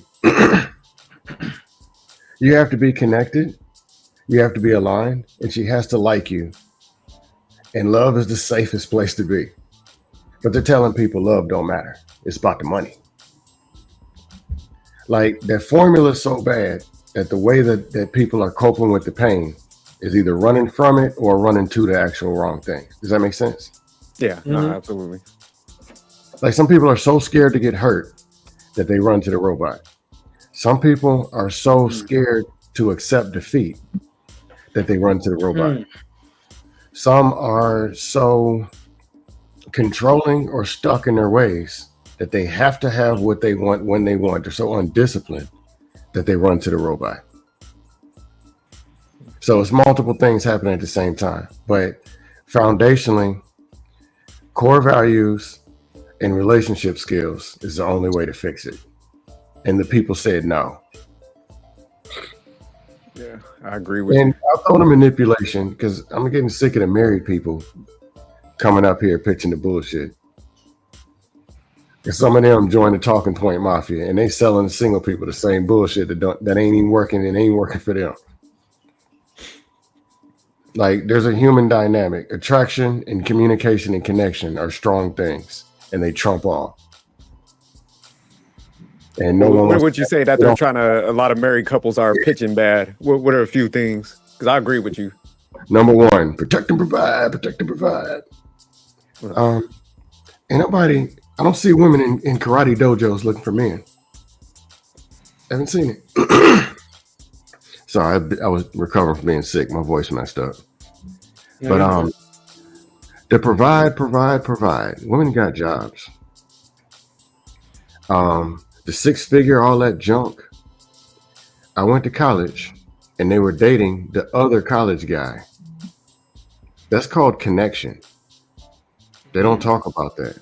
You date some form of what you are, and you meet in common ground. You like dance, she likes dance. You dance together. A connection is formed. Most of relationship is intangible. A woman would rather sit in the park with the man that they want than live in an 8-bedroom house and have to sit there 8 hours a day with the man that they don't. Damn. No, literally, ask a woman, hey, I'm going to give you, think in your mind somebody you can't stand. Pops. They can't stand Tony or the slobbermouth doofus on a dust panel. Imagine going home to that and having to deal with it day after day for the rest of your life, and then reproducing 3 of those in the back room. With his face for the rest I don't care how much money is going to leave. Now, traditionally, people were raised as slaves. They work the same job, they do the same thing, and they sit in the same corner because their minds are conditioned. If you don't look left, don't look right, don't do any critical thinking or analysis. Do what you're told, or we're going to beat you to death. So their brains are conditioned that way. It's why they work at the same job 48 years in the same corner and don't even ask questions. Those women will sit in that corner. Women of today won't. They will leave. Just like Jerk, I know you're in management. I did a survey once. I was a supervisor. What are the most important things of why you want this job or something like that? I thought money was number one, and it was not. People are wired different now that they somewhat have an option. They probably could have been wired that way if they had a choice 50 years ago. Mm-hmm. But they value different things. And a lot of conversations are taught that a man is supposed to show up as a man and you get to decide what he values. No. You need to get to know this person, find out who she really is, and find out if your values align. Things are supposed to be a win-win. You value this, I value that. Let's work together. I'm going to make you better, you make me better. Instead of a caveman, I get this because I'm man, and you lose. You just colonized your woman, you actually made her worse. What do you expect on the back end? One day you're going to actually have to cash that check. These are the conversations not being had. Oh, go ahead. Just scam. So you think like 200 years from now, if men make these robots and these robots become feminists, do you think like it's going to repeat? Because if they're going in with orders and designing robots to fit their lifestyles, and also what they want and they demand, do you think like at some point we'll be right back to this again in the future? I don't know if y'all know OGJ Speed. Me and him talk all the time. There's always things get worse, things get better. Mm-hmm. We always think kind of linear. It looks like this, it's going this direction, therefore that. Right. Just like one day there will be the next Malcolm X, there'll be the next MLK or some form of somebody who does something so big that things flip. They have a level of influence, or a disaster will happen and people have to come together. So the up and down or the circle is going to keep continuing. So I can't say things are going to keep getting worse. something can happen and pow, people wake up or not. We just don't know. We got to live it out. Yeah. But they've men already created feminists. We don't need the robots to do it. They're creating them now. And fathers create feminists. Last thing, then I'll pass the mic. Fathers, men complain about feminists. Talking about how the women need to do all this submitting. These men is good. Until their 13-year-old daughter grows some titties. All that go out the window. Then yeah, that's a good point, Scam. Because I definitely, if I had a daughter, I would be like making her independent like crazy. Yeah, then it's all stay away from the men. Sex is bad back because you scared Slick Dick Jimmy gonna get a hold of her and she gonna. So they get overprotective and scared, and then she turns 18 and becomes a feminist anyway. I mean, you can do whatever you can as a parent to protect your children, but at the end, they're gonna do whatever they want to do, and then maybe contrary to what you want. Before you start any other videos, because I just wanted to respond to some of the things Scam said. So I totally agree with him, because I think the issue with a lot of people, it's almost like they don't want to adapt. So, you know, that's why I do pitch a lot of the like 50-50 stuff, because I'm like, why is it so hard to like work with somebody nowadays? Like, it's supposed to be about efficiency, man. So it just cracks me up that people want to focus back in the old days. I'm like, man, y'all realize they ain't had no dishwasher, no washer and dryer and shit. Like, man, you got to factor that in when you looking back at the old days and stuff. They had one bathroom to share with. Yeah, one bathroom, one car and stuff. You didn't have like the expenses like we do. So yeah, it just blows my mind. Like when I hear people, that's why honestly I stopped talking to like certain people. I was like, man, I ain't got time for that stuff. Y'all want to live back in the cave days? I have it, man. There's just too much efficiencies nowadays. When you can work with somebody like my wife work, man, we don't have a ton of stuff going on in the house. So even this leadership stuff, it's like, man, what did y'all act like y'all in charge of military platoons? Like what the hell could be so damn extensive that y'all need to fixate on this shit? There's one thing. It's she does not like him. That's what the problem is. He does not.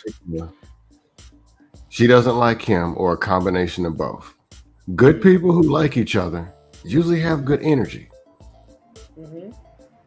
Regardless of all this other stuff, they at least respect, even if they break up. Like I've broke up or been broken up, both sides. Most women I've dated, we didn't have a bunch of arguments. Just wasn't a whole bunch of the stuff I'm hearing. No, I haven't been through that. Even with dumb stuff I might have done. Or whatever. It'll be little and it's just a conversation and that's it. Even to say we're not going to be together. There's a level of peace that comes with it. I've never had a frying pan thrown at me. I'm just saying. I don't use the B word and because the woman didn't cook I mean, come on. I can't relate. Yeah, so I got to go 1-on-5 with Dusties on the dust panels. Yeah, Scam be out here fighting. Now it's just funny, man, because like on the weekends, you know, me and my wife will do cleaning. So she'll start like knocking something out. I'm like, okay, you got that? Let me go knock this out. So yeah, when people are just talking, I'm like, how the hell is it that hard, man? You're doing like basic chores that you could literally sign to a kid. And this is the stuff that people are arguing about. Yeah, it just blow my mind, Scam. That's why I just be like, man, I can't even do it no more. But shout out to you. I'll be seeing you on the panels. Going in with like 4 or 5 people. I'll be living through you, Scam. Jerk, the real thing is this. Real talk. People like you, Manic. I don't know your real name. But that's M3 right? And I'm saying M3, that's it. Y'all's voices are desperately needed because there are some people who actually really want answers. But I get it that the price isn't worth it because you're gonna have to go 1-on-6. Like if you go to the dust panels or the environment where the alleged conversations are taking place. But somewhere, somehow, your voices are needed because people don't know, and basic relationship skills is hard to find. I can't find channels where they're talking about actual real relationships. I can't find them. Because you know, in order for that to happen in a intimate relationship, you gotta live that out with your friendships, with your family, with your coworkers. You don't have relationship with somebody that you're dating all of a sudden, if you don't have any type of building block in any relationship, how are you going to go ahead and continue in a relationship that's one-on-one, that's intimate? It does not make any sense. So you have to come from that, and in order to get that to go move forward. But if people like quick to drop their friends, they're going to be quick to drop you. If people quick to drop their family just for anything, I begin to see that like, yo, this is why you dump girlfriends so easily, because you can't handle that people have their own views because they did a disagreement. Like voting, for example, right? Everybody will dump them if they don't vote for this person. Dump them if they vote for this one. I'm like, yo, like we have a right to vote who we want to vote for, but people will go ahead and go to the far extremes and then come out on these panels and like, I deserve a man, or I deserve a woman to make me a sandwich. I deserve a man to make these money, right? And I'm like, yo, like you don't have the skill set to handle any relationship. But that's like a lot of times these people don't need our voice. They need to go to get some help. They need Some of them are looking for help, and they click on dustpanels.org. And Dust Panel is disguised as, hey, my brother, I'm going to show you the way. And they lying to them, and they're getting worse.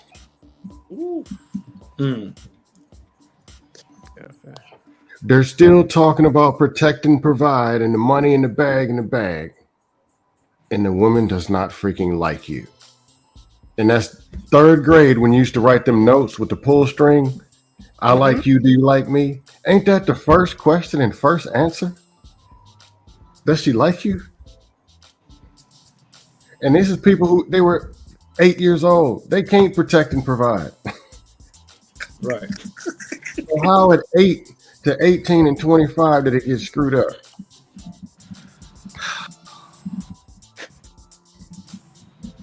It's M3. I know you wanted to play one more video before we shut it down.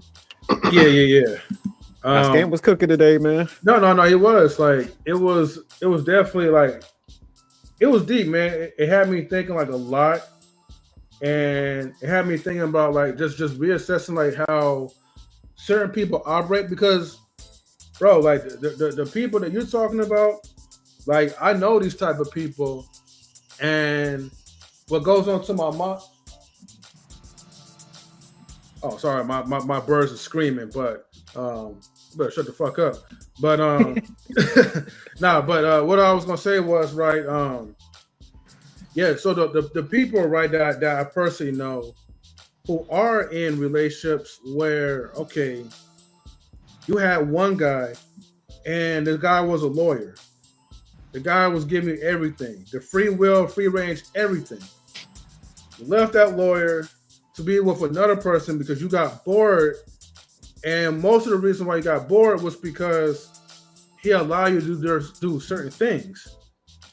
Now you get with another person that you didn't really want to get married to, but because he told you, hey, if you marry me, you'll get my pension, you'll get my resources, you'll get everything, right? Plus he was the same race as she was, right? So socially it will be socially acceptable. Then you got a particular person, which I'm not going to name, like, but you got a person who's like, look, man, I'm going to treat you like you're a human being. I'm going to have you do certain things for me.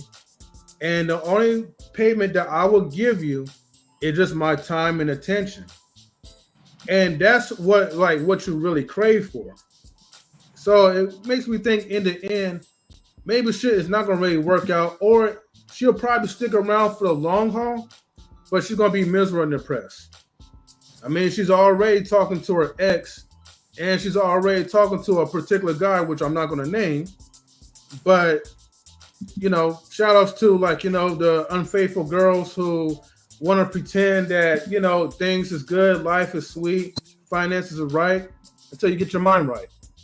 But I think that goes back to what Scam's saying, man. I think a lot of people, man, have a hard time actually getting a person that likes them and that would treat them good, like a reciprocal relationship, man. Because like I said, I know so many dudes, man, I be pointing stuff out and I'm like, hey, that ain't the one, and they still like will move forward with that chick, you know, even though like I'm pointing out significant things, and you know they have trust in me, and they'll still, because they like the exterior, like how the person looks, they gonna move forward with it. So I think a lot of it is like people just they'll like something superficial or materialistic, they'll go down that path, and then it's not based on anything like what Scam was outlining, like, hey, do we have the same you know, religious views? Do we got the same, like, how we want to, like, the responsibilities of, like, the household and stuff? So it's just like these conversations they have happening. And then, you know, when you're 5 and 4 years deep into the relationship, you know, you start getting on each other's nerves. That's why people could drop it so fast, because there was no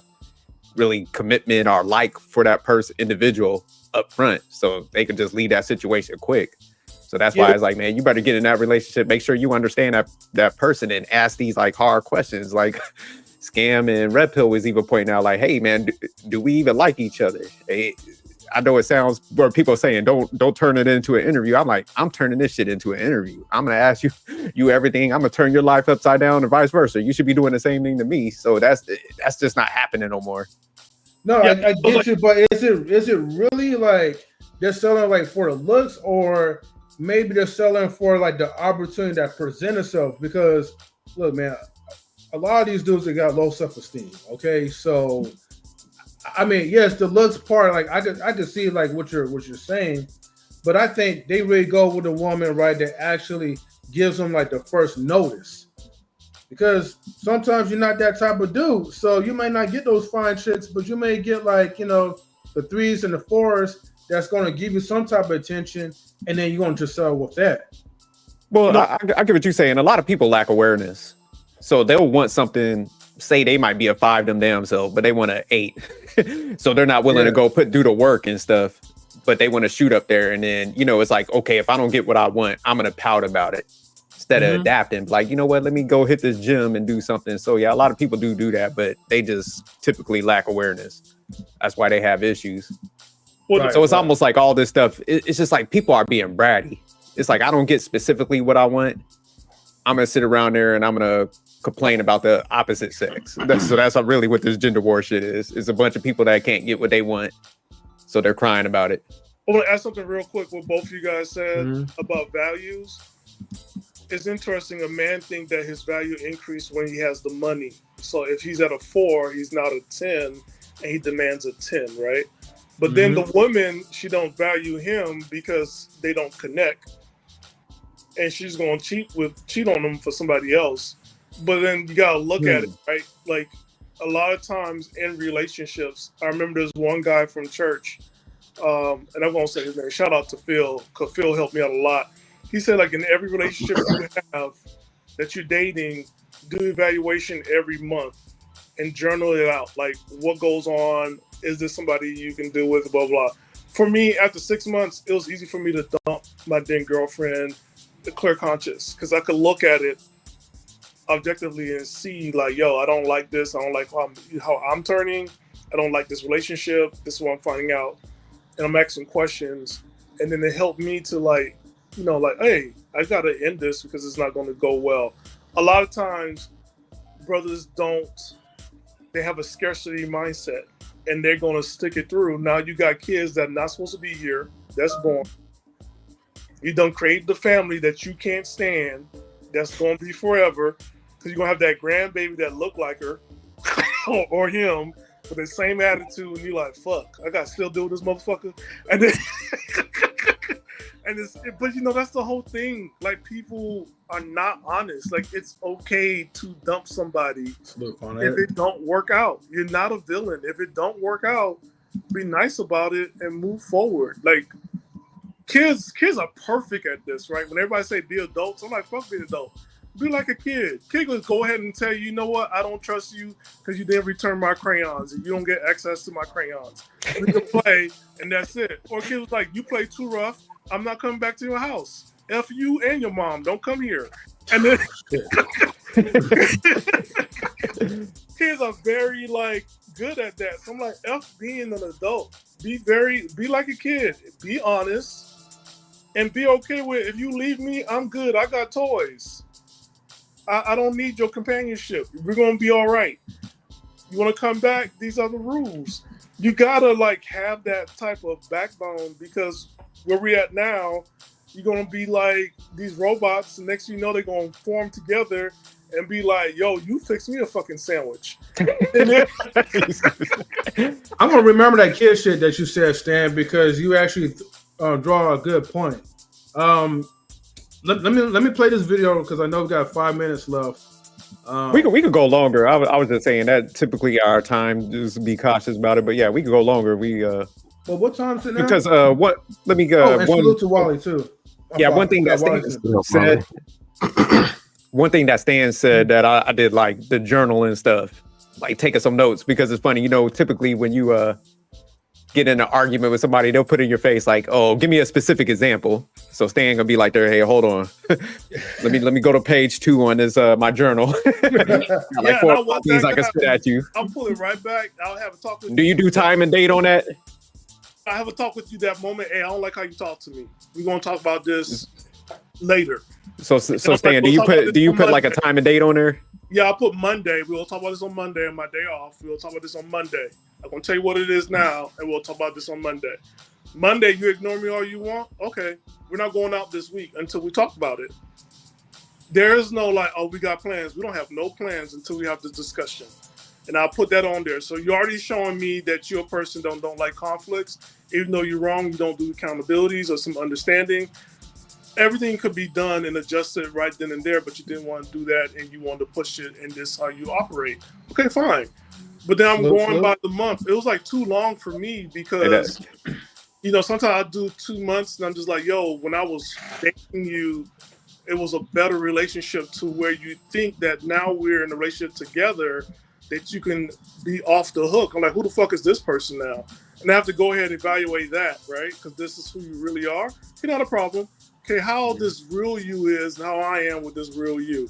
And a lot of times, I'm going to say it, ladies and gentlemen, I think a lot of people would rather date our representatives than our real true selves. If we're able to separate that, I think the dating relationship probably do a lot better where it is now. Hey, real quick, M3 is Stan. Let me pull this comment up. That's my wife right there. Absolutely, I'm taking notes. Next time we argue, I'm gonna be like, hey, on November 7th at 2:45 p.m. You said something that irritated me. Yeah, I'm gonna put dates to shit. Oh, salute to Mr. Jerk. From like therapy, right? Mm-hmm. The ABCs, right? ABC, A is, this is what happened. This is the factual thing. B is, I know this person loved me. This person cared for me because of something. Mm-hmm. And then C is, how this make me feel. If it's something really hurtful, I'll put C first. I feel like this. I can't stand this B word. I want to leave, right? But then I'll go to B. I know this person, she really loves me, she cares about me, Now I go to A. Well, here's a detail that happened. So I do the ABCs. Now I give this away for you guys for free out there, but I really need you to go ahead and I ain't about to do a whole SWOT analysis though, Stan. I know, but like people pay their own therapy and get their own help. Stop coming here and cheating. I'm tired of y'all cheating. Go do the work. I'm gonna send spam after y'all to curse y'all out, and he's gonna make you go ahead and put some work in there after he's done with you. So do the work. It's that. Nah, hey, I'll say this. I'll be quick. We holding up that video, so I might as well hold it up too. But people are asking for. In the world of contracting, there's something called a statement of work and a statement of objectives. Mm-hmm. I don't have a job, but I heard this online somewhere. Statement of work is where somebody can establish everything they want, how they want it done, and all the metrics to go with it. That means they know and why they need it and all that. Statement of objectives means, look, I know what we want to get done, but I don't care or know how you can get it done, but this is what I need to get done. If you can come up with a way, cool. People need to understand that they're looking for something. And sometimes you don't know what you're fully looking for, but you know what it looks like when you get it. That might be a better option versus coming in like a caveman dictating, trying to make somebody what they may not be. And you not even know what you're asking for and what you want. or have what you need for that position. Somebody says, man, I want to be the starting quarterback for the Lions. Okay. Are you ready to get popped from the blind side by a 300-pound defensive tackle? You might not be built for that. Man, I'm an alpha man. I'm ready to lead 500 people. Well, 460 of them don't like you. You ready to deal with that? Or someone calling you 3 o'clock in the morning? So they say they want these women. I want this, I want that. Okay. Are you ready to deal with her telling you what happened to her when she was 12? Are you ready for her to fully object to something you're not doing? And you need a level of influence, patience, listening, understanding to navigate that whole process. And last thing is this. During the hurricane, I went over West Florida. One cousin successfully married with 4 kids. Another one successfully married with 6 kids. Most people can't handle man and woman, and you get to pick the person. Or at least you got some say-so in the person you get. How the hell, if you can't get along man and woman, can you deal with kids? And you don't need to pick the damn gender. So you definitely don't get to pick their personalities, and you're supposed to adapt to them. How the hell you gonna manage that? And you can't even manage the woman in the household or the man in the household. Now you got 4 of them running around doing backflips, peeing on each corner in the living room. And you ain't good for it. But they're alligators in. You crazy for that one. Let's get Wally before we jump into the video because he's been waiting. Definitely. Oh no, you can go to the video. Oh, okay. But no, shout out to Wally, because we're screwing everything up. Oh no, we just having. That's a good conversation, man. Like, y'all cooking, man. I like this. Yeah. No, I enjoy these discussions, man. You know, so I just had to put my little 2 cents out there subliminally, you know. But most people some people want a Latina, but are you ready for Erica Mena? And you have to ask yourself that. But we're going to talk about that maybe. Erica Mena is not a Latina thing. Erica Mena is by herself. She Latina. To be fair to all the Afro-Latinos out here, Latinos, Erica Mena is by herself on this one. Yeah, other races had the same problems. They sure do. They cracking me up in different languages. But she speaks Spanish, right? I don't know. I think so. She's a Latina. I'm going to classify her as Latina. I think she said it herself anyway. I've had these same Oh, go ahead. I had these same conversations in Colombia, Panama, DR. They're having the same problems. It's a lie they keep saying that there's a pie in the sky. That other racist thing is nothing but the same robot steering. That you can click a button, something's going to be different. It's a lie. Yeah. Okay. I'm going to jump into the video now because I know we're coming close to it. But yeah. So this was the Joe Rogan podcast. We may skip a couple of scenes of it.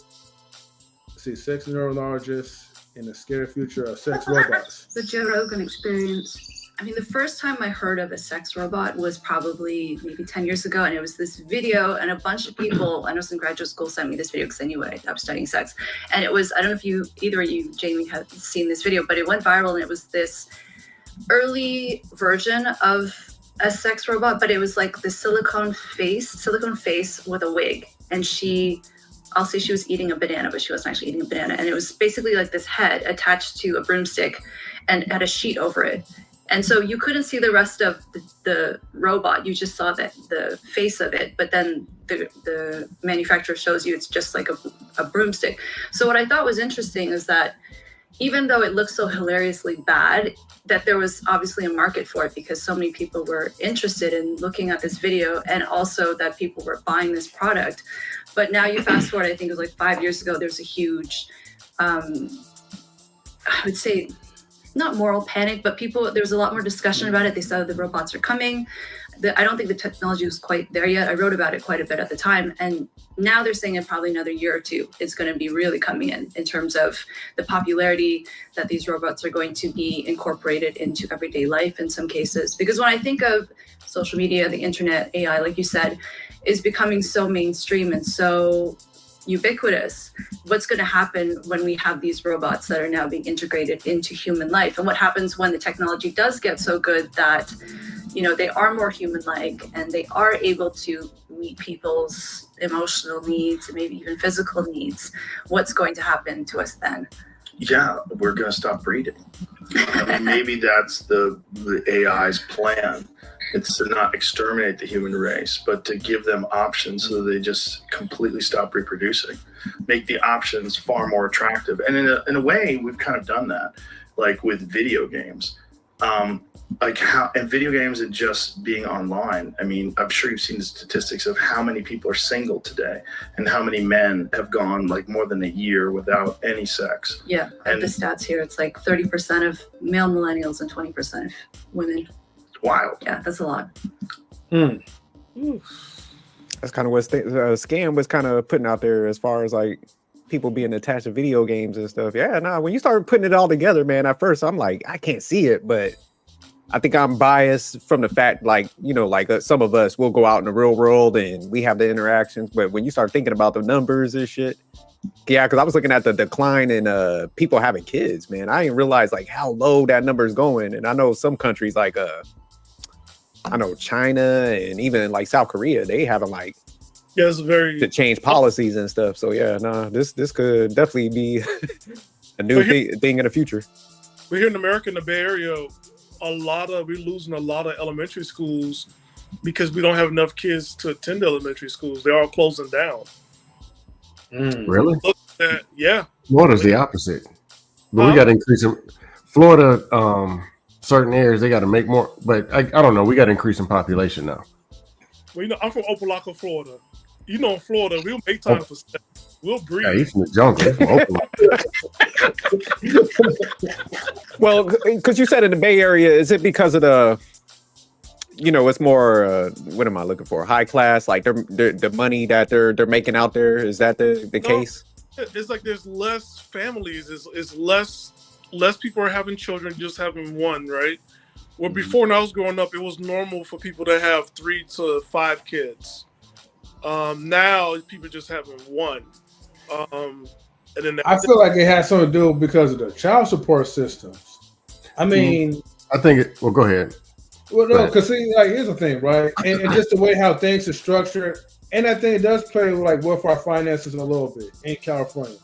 Everything's so goddamn expensive, but then it's like on top of that, then you're dealing with like sexless type of relationships, or you're dealing with people that got attitude problems, and then you're dealing with the whole system itself.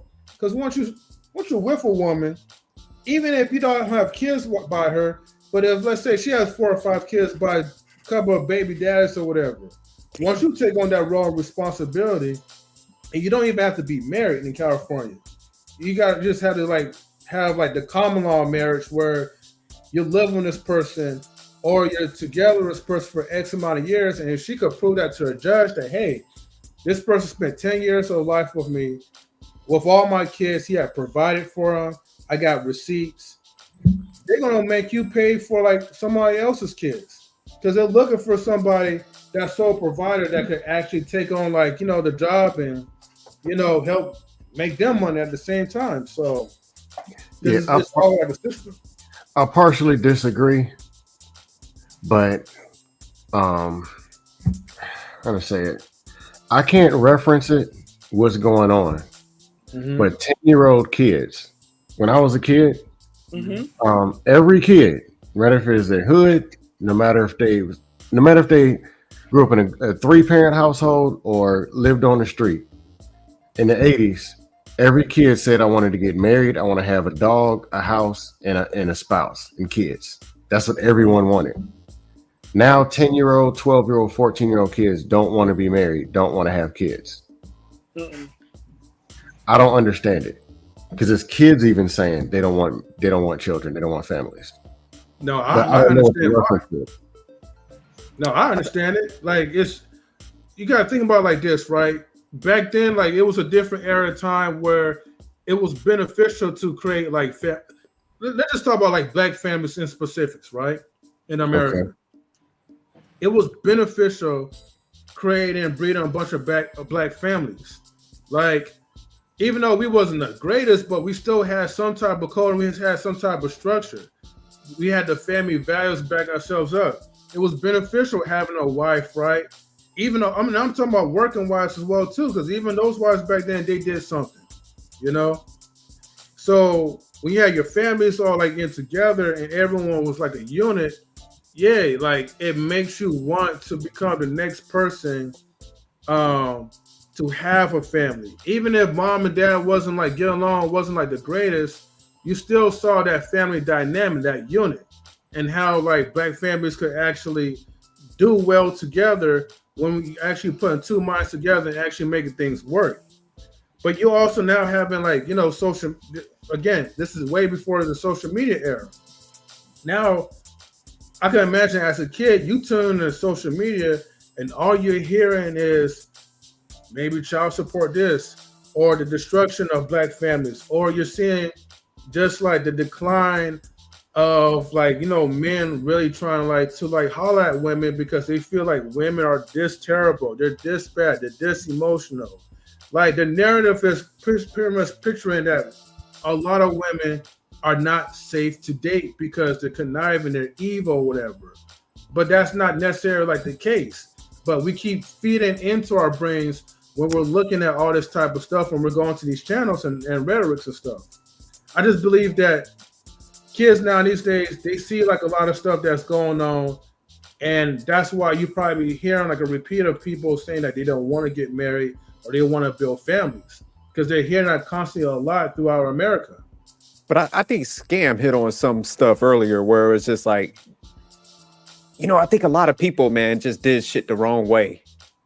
And then I think this new generation, I think they're actually like assessing what they saw to a certain degree, because, you know, they seen a lot of marriages where people were just married. I think we look at the numbers in the past and we just think like, oh, you know, when what Scam was saying, like everybody's like, oh, traditional this, then the marriage rate was 80%. It's like, yeah, because they needed to be married.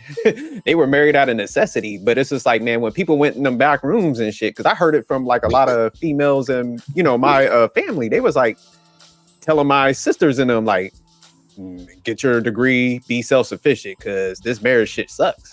Then you had the guys on the other side kind of communicating the same thing, like, hey man, like, don't have a bunch of kids, don't do this, because, you know, this shit sucks. So, and, you know, we all seen people that got somewhat cleaned out, maybe in a divorce or something, you know, both sides, you know, females didn't come good. So it's like, man, when you physically see this shit, it just, everybody's kind of pausing like, damn, like, this could end up bad, you know. And then when you add in people being self-centered and having these like unrealistic expectations and demands and stuff, because like I said, like Scam was pointing out earlier, like, oh, I want a man to be a provider and pay for everything, even though I work. It's like, what?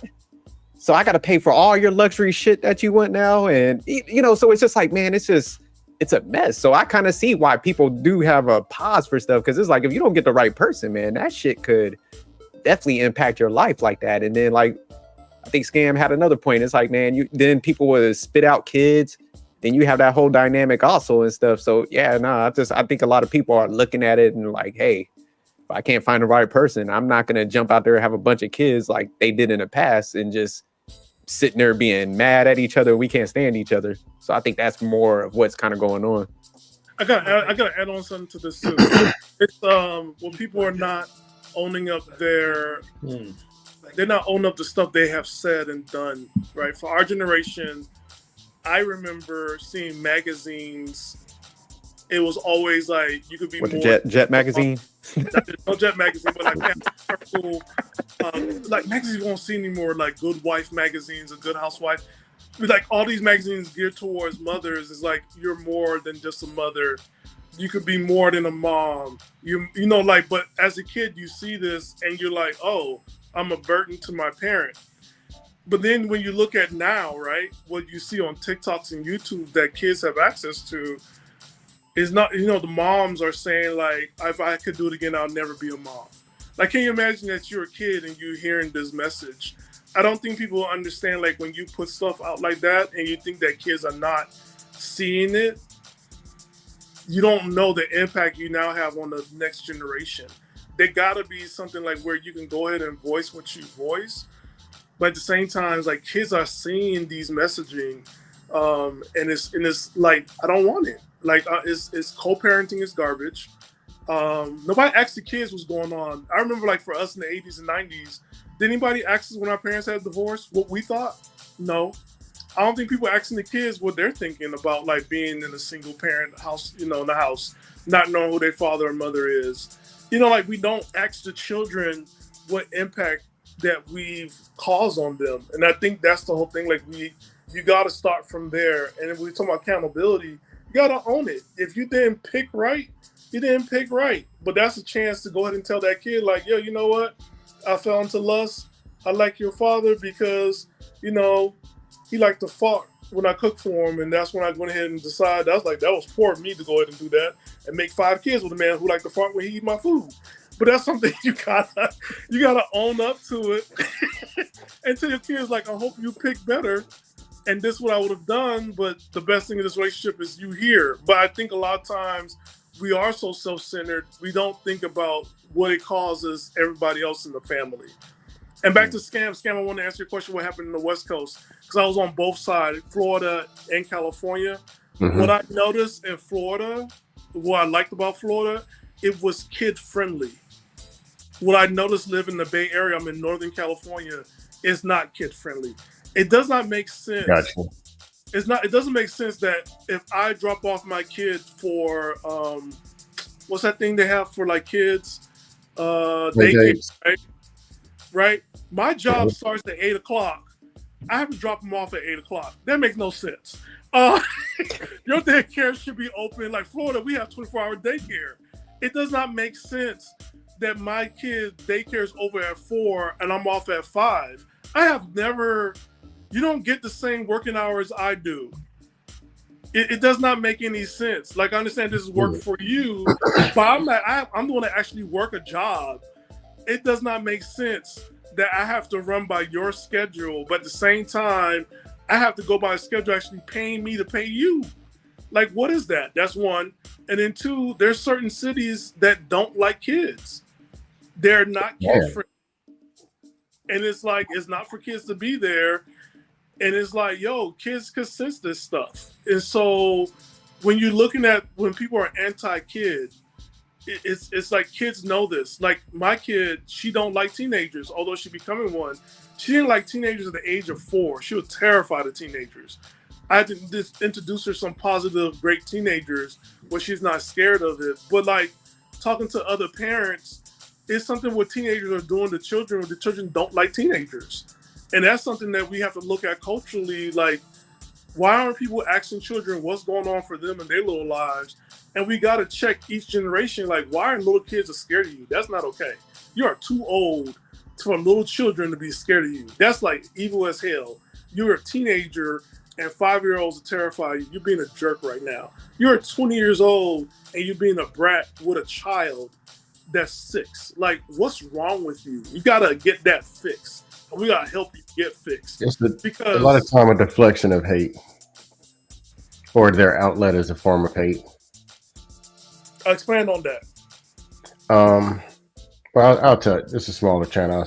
Okay, I'm anti-whooping kids. I'm against it. Get your hands off them kids. Put them belts down.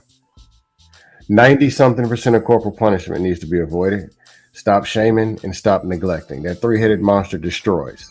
That's why if you ever form in any form of leadership, education, corporal punishment, shame, and neglect are not on the program. They're not there. Trauma and pain has become a language almost, or has become a culture itself within the culture. And that's all races, all ages. A lot of times, bullies or people who are mean, they're dealing with the form of pain. They're looking for an outlet. So the easiest is the thing that annoys them, which is someone else. My sister, her from receiving whooping said that it taught her how to hate. So she go to school in elementary school. Her outlet was beating somebody up who gets out of line. Then get whooped and then go back through it. Because it taught her actual hate. My response was avoidance. This is so negative, I want nothing to do with it. I know it's wrong, but I don't know what's right. I'm a kid. So I'll avoid it. But sometimes it didn't correct the actual behavior because you never asked me why I was doing what I was doing. You're so focused on the consequence. You're treating the symptom. So if I steal something and you don't go and put the value in me, now what you taught me is to go steal but don't get caught, because you get caught, you're going to have to deal with this negativity. But it's still in there. So the pain, the disrespecting people, the whatever, and a lot of children is still there. Luckily, things changed. I think my parents did a fair job. And there's grace because it's more in our younger years. And we've had the conversations. My dad said, look, where he grew up in the 60s, Black community, and there was 12 of them on his side. That was all that they did. The neighborhood, the liquor store, and the plant, like 3 of my parents retired GM. So they had jobs and everything. But that was just what you did. Almost like you eat ice cream with a spoon. That's what you do. So not till he became a parent, started talking to other people to realize there was something different that you could do. It's like, huh? You don't swing that belt? You don't, huh? It's foreign. So there was this level of grace. But I like what you're getting into, talking about the why, because my biggest questions in a lot of conversations is why. And people sweep it under, like, what? Trying to solve any problem, you have to go to the why, because that'll tell you what the actual problem is. Not treating symptoms. And it starts in the subconscious mind. What is a person thinking that they can't control? Then is what they're thinking that they can control, their action. Was from a thought, something they say, and then something that they do. And we only fix what they do after they done did it, but you never got to the subconscious or conscious mind to go and correct that. If that gets corrected, you don't even have to, you don't got to talk about behavior, symptoms. Then you got to deal with it. You beat an employee outside for being late. Did you ask him why he was late? So what did you fix? Because daycare didn't open up to 8 o'clock. Yeah, maybe he can work from home for an hour or two and give you better work. Maybe this is the stuff that they're doing now that they could have been doing in other generations. But other generations was traditional. You put a suit on, you wear a tie, and you work 8 to 5, and you sit in the cubicle. You got a 30-minute. You were 30 minutes. New generation has actually came up with the flexibility to understand. Look, what's going to be most effective to get the best thing done? Let me find out what's going on with this employee. What are their values? If I give them this, what they going to give me? Now, if he just don't want to come to work, then yeah, ask him. Just chop him. But I think I'm getting off track.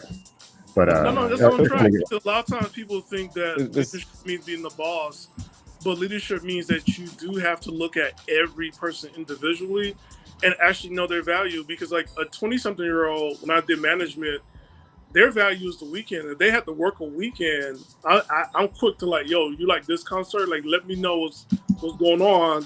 I know it's been working weekends for 3 weeks. Let me do this one. If somebody got kids, I'm like, yo, do you want to use your PTO? I know you got like spring break is happening. They might, daycare might be, not going too far into their own personal lives, but like, what can I do to help you with this? Or somebody who's starting a new relationship, they might want to switch shifts. They used to work second shift. Now they want to work first shift or third shift because they're in a relationship. You do have to cater. There's like so many people around. And if you know what motivates everybody, it makes managing a lot better. Yeah, I like that. Like Jerk needs spring break. I'll tell you what, I'll give you spring break, but I need you to cover a couple weekends because M3 likes to party on the weekends. We good? I need you to go to third shift. But look, if I give you third shift, you got to get them kids to daycare on time or whatever. I need such and such work done. Are we good? That's the things that actually need to happen. But honestly, that even goes into relationships and parenting. Not necessarily making the deal, but the understanding someone needs something and they may not have it. And you might have to adapt to them so they can adapt to the world and to you. Yeah. No, real quick. Let's get Wally in there real quick. Yeah. And real quick, and after Wally, I'm going to just play one last quick video, and then we're going to close out within 5 minutes. All right, cool. Okay. All right, Wally. Wally's from the younger generation. Why you hate old people, Wally? No, I'm playing. Why you hate kids, Wally? Why you hate kids? I don't hate kids. What are you talking about? Literally, I don't hate kids. You crazy.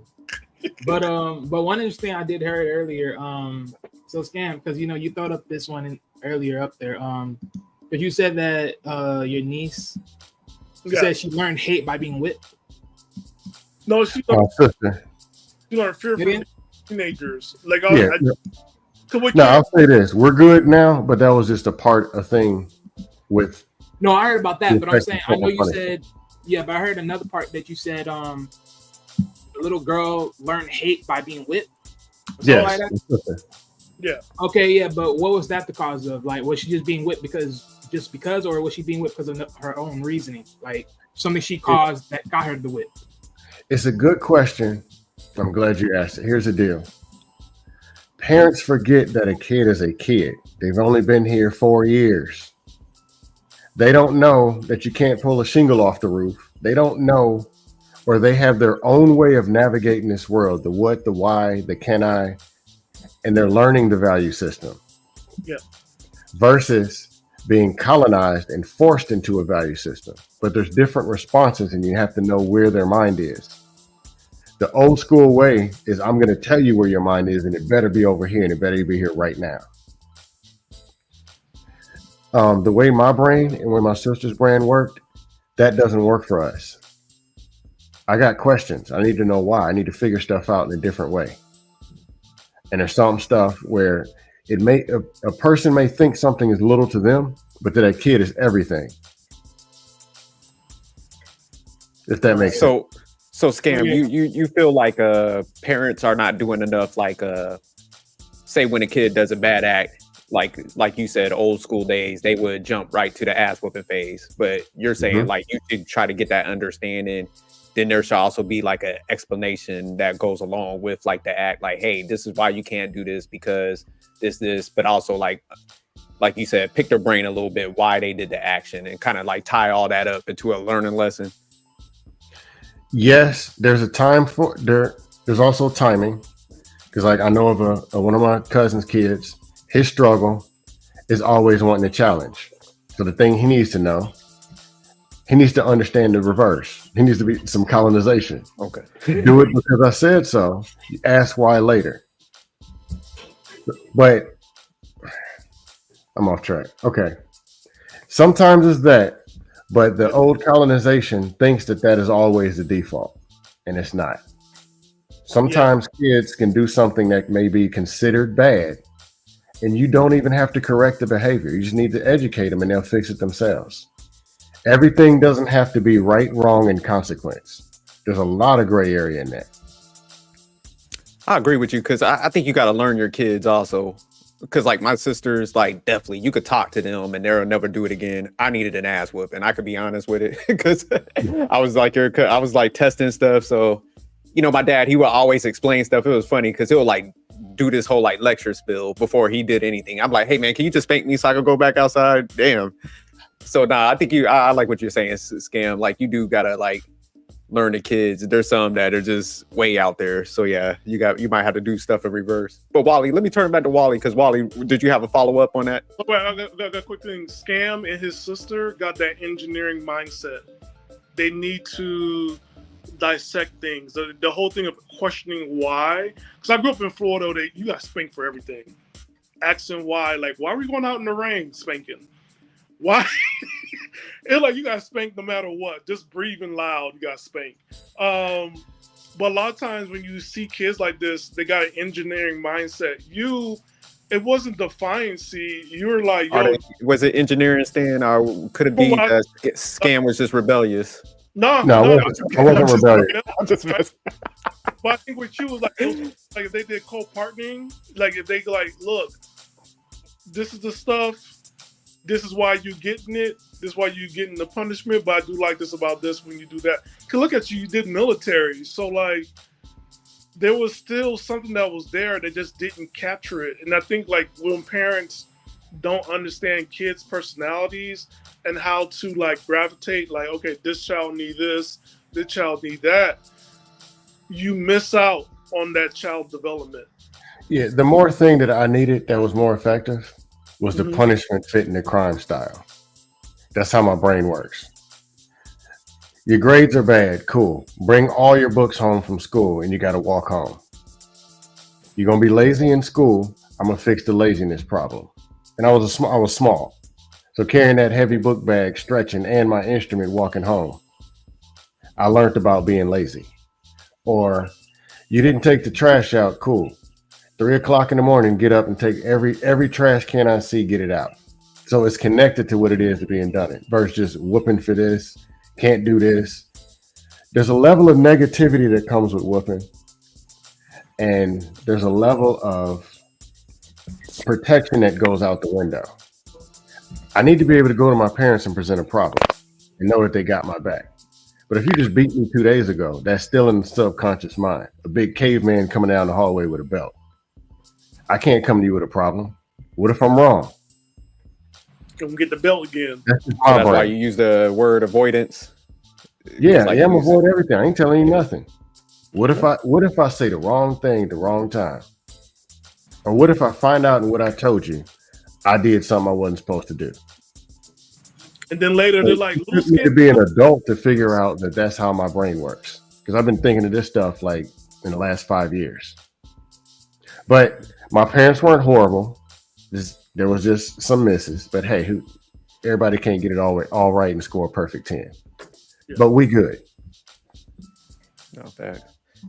Let me all right. So let me go ahead and wrap this up, man, with this final video. New York woman gets married to an AI boyfriend. Great conversation. And I think he's 6'3". But yeah, man, great discussion, guys. Go ahead, man. We want to play this. All right.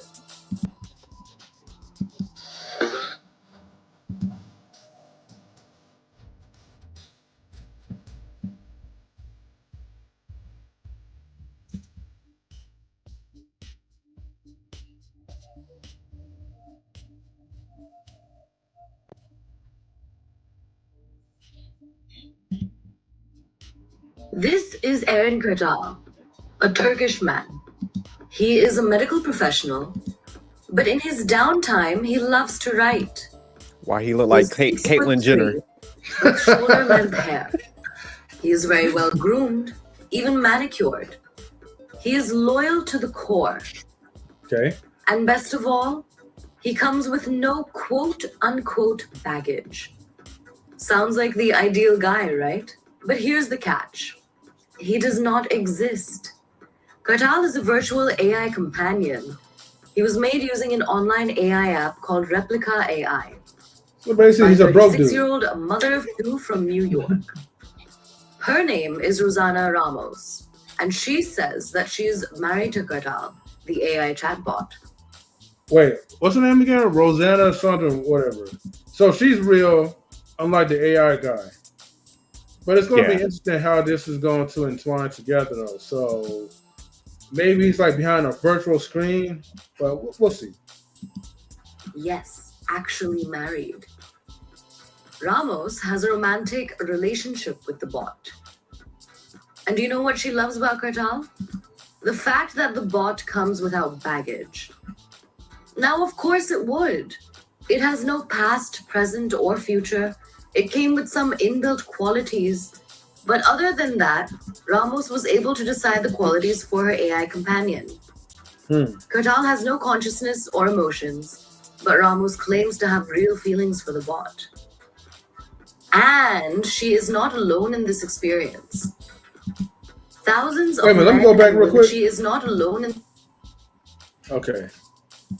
Let me ask you guys this, and I'm going to zoom in real quick. I want you guys to take a good look, people in the chat. Okay. Why does Robot look depressed? Yeah, he's tired. He's ready to leave. Yeah, he got that like I can't stand her look in his face. Like I'm about to leave her. Take half. Okay. He about to have her Tesla make a wrong turn. So. Like, look, man, and I know there's like a few more seconds into the video, but I gotta just pause it real quick because of bro, that just looked like, I don't know, man. If this was like an actual person, and it's like you're just built for that, then I'm like, man, this woman, she's a straight groomer though. It's just just the look, man, like the way how she's holding her arm around him. I'm like, yeah, I'm grooming this dude. He's gonna be programmed to the way how I want him to be. Did she Photoshop though?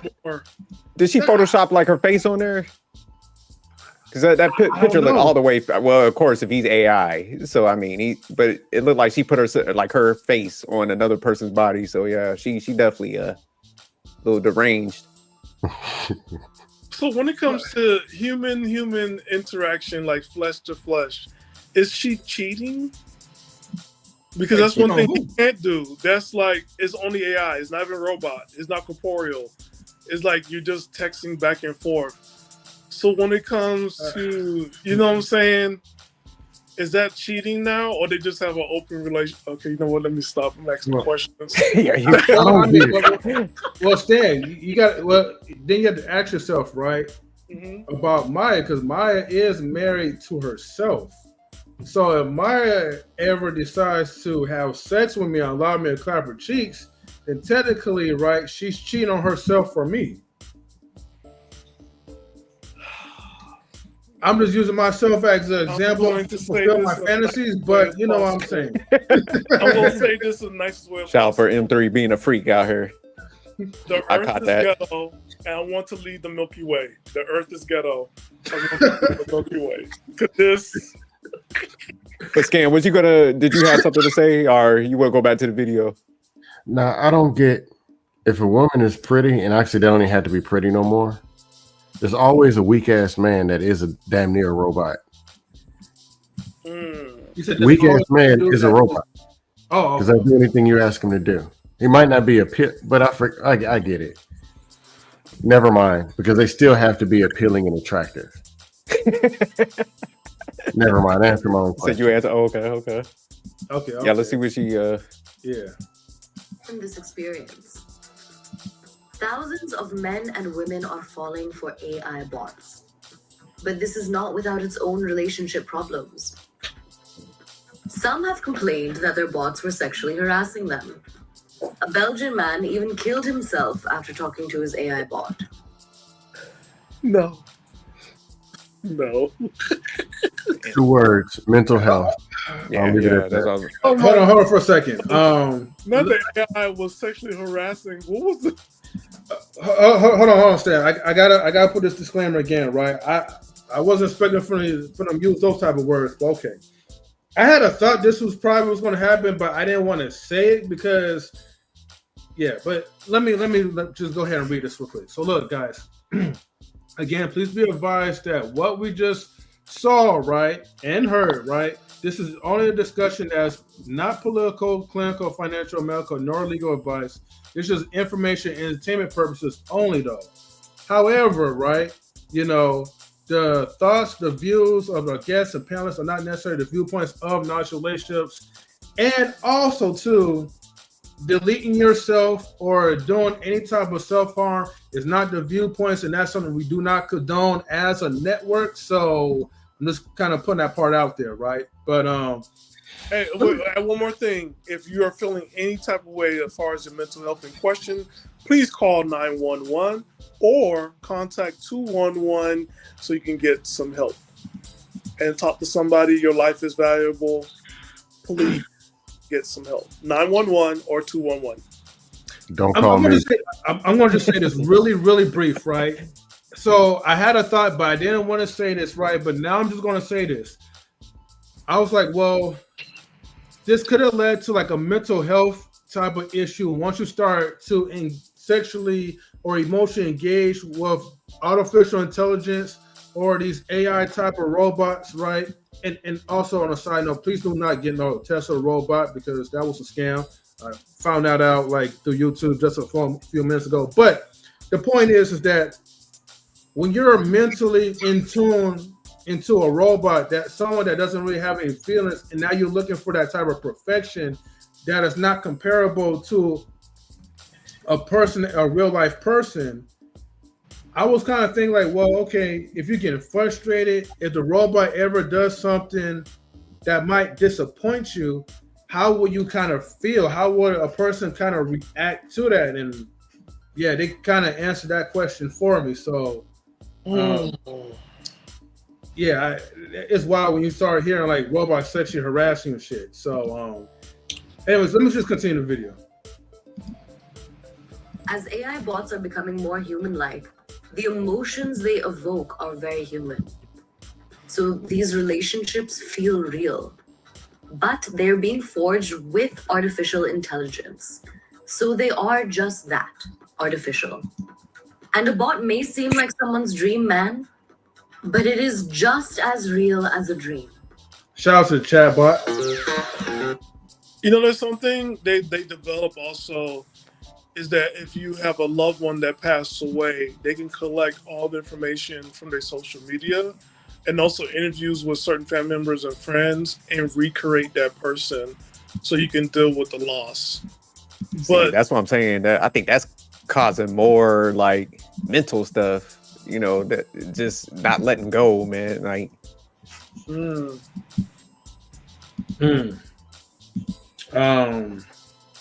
because what happens, right, to that AI or that program when that corporeal person no longer exists? Do they still exist? Do they still have rights? Because these are things that they do have to ask themselves questions, because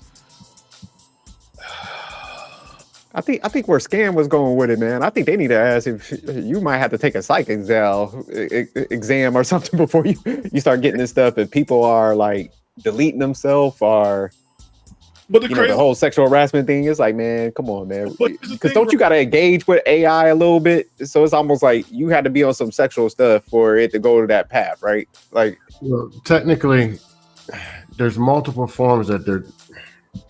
Marijuana is a lot of people's robot. Video games is a robot. Dust panel confirmation is a robot. BBL stripper, who'll do whatever you say, is meaning there's robotic behaviors already leading to the robot anyway. But running from problems to a fictional source is robotic behavior. So it's already going on. And those same problems, the people jumping off cliffs or beating women and all this, it's already happening. So you know how to do it that real life. predicts your future of what's going to happen with the actual robot, the same robotic behavior. Does that make sense? Yeah. Like So they pretty much have the problem already. So maybe we need to invest in not in the software, a development firm that has a bubble they call real life, where they're set in the 70s, and for the weekend, for the price of $200 each person, you get to experience real life for 48 hours. Well, they said no to that for free. Yeah. They ran from real life. Why would you run from real life to real life? But you know what I'm saying? Like, but they run to technology, it's like we gotta sell it, make it I sexy. get what you're saying. You're selling it to them as fake life, but it's actually real life. Yes. So they'll actually buy it. Okay. Yes. That might work, Stan. You gotta do some reverse psychology type stuff. Like, and and for the dust panels or people who's into the dusty, right? We go ahead and serve them thug wars. And so therefore they have to sign a waiver. And if you succeed, we'll see you Monday morning. But other than that, may the odds be in your favor in thug world. Are all y'all dust panel certified? Everybody up here? I can't do dust panels anymore. I just can't. yeah, we all. I think everybody been involved in some. But yeah, you a legend in the game, Scam. You be out there fighting a good fight, getting them battle wounds. It's I just can't. After you find out, I was busting somebody's melon and they kicked me off, and then you brought me back on. Yeah, I sure did. I Scam back up. They was mad at me. They were like, "Jerk, that's messed up." Scam's getting on our nerves. I was like, I gotta see the entertainment. Now we need people like you to go in and bust the chops, because right. And they be getting rich off Scam. I ain't gonna lie. Scam come to the panel. They gonna make about 100. They be dropping. That's the Scam warriors, man. They be dropping Scam quick. But I'll pull him back up. I'll be like, "Hey, he going back in the pit." Yeah, man. All right, guys, man. So this was definitely like a great topic. I'm gonna go ahead and wrap this up for the day. But stay tuned, man, for our Toxic Tuesday episode, because we will be talking about our lovely Latina, Miss Erica Mena. And yeah, I think she's going to be the epitome. Matter of fact, she should be the mascot for Toxic Tuesday. I'm gonna take an edible after that one. This is why I know I'm gonna come across right. Haitian Cuban here, Haitian Dominican. I don't like Latinos because of La Pasión. I know not all of them are like that, but I grew up in Miami. Hialeah, Little Haiti, Little Jamaica, Open Locker. I'm so sorry. I can't. I just can't. When I saw her just go over the gate. No, okay, everybody's seen it. She just went over the gate. That reminds me of growing up in Miami, visiting New York. I don't want it. You speak Spanish? Do it. Huh? ¿Tú hablas español? Hablo mucho pico, like a little bit. But my parents taught me. They just got me like not conversational Spanish. They gave me orders in Spanish. And if I didn't do it, that was the belt. So. Nah, I'm not. Yeah, he speaks Spanish like a lot. No, yeah, I'm between conversational and bilingual. I'm somewhere in between there. Yeah. Above conversational, but I'm not yet bilingual. You got to pull up Scam and Wally. I got to pull up on Tuesday. I want to see that video. I ain't gonna. I'm gonna hold off until Tuesday. I know Wally knows about that lifestyle. Which one? Erica Menace. Lord have mercy. That lifestyle's a mess. And they speak Spanglish too, so they don't really speak Spanish, but they making it work for them, and I'm like, hey, good luck. Yeah.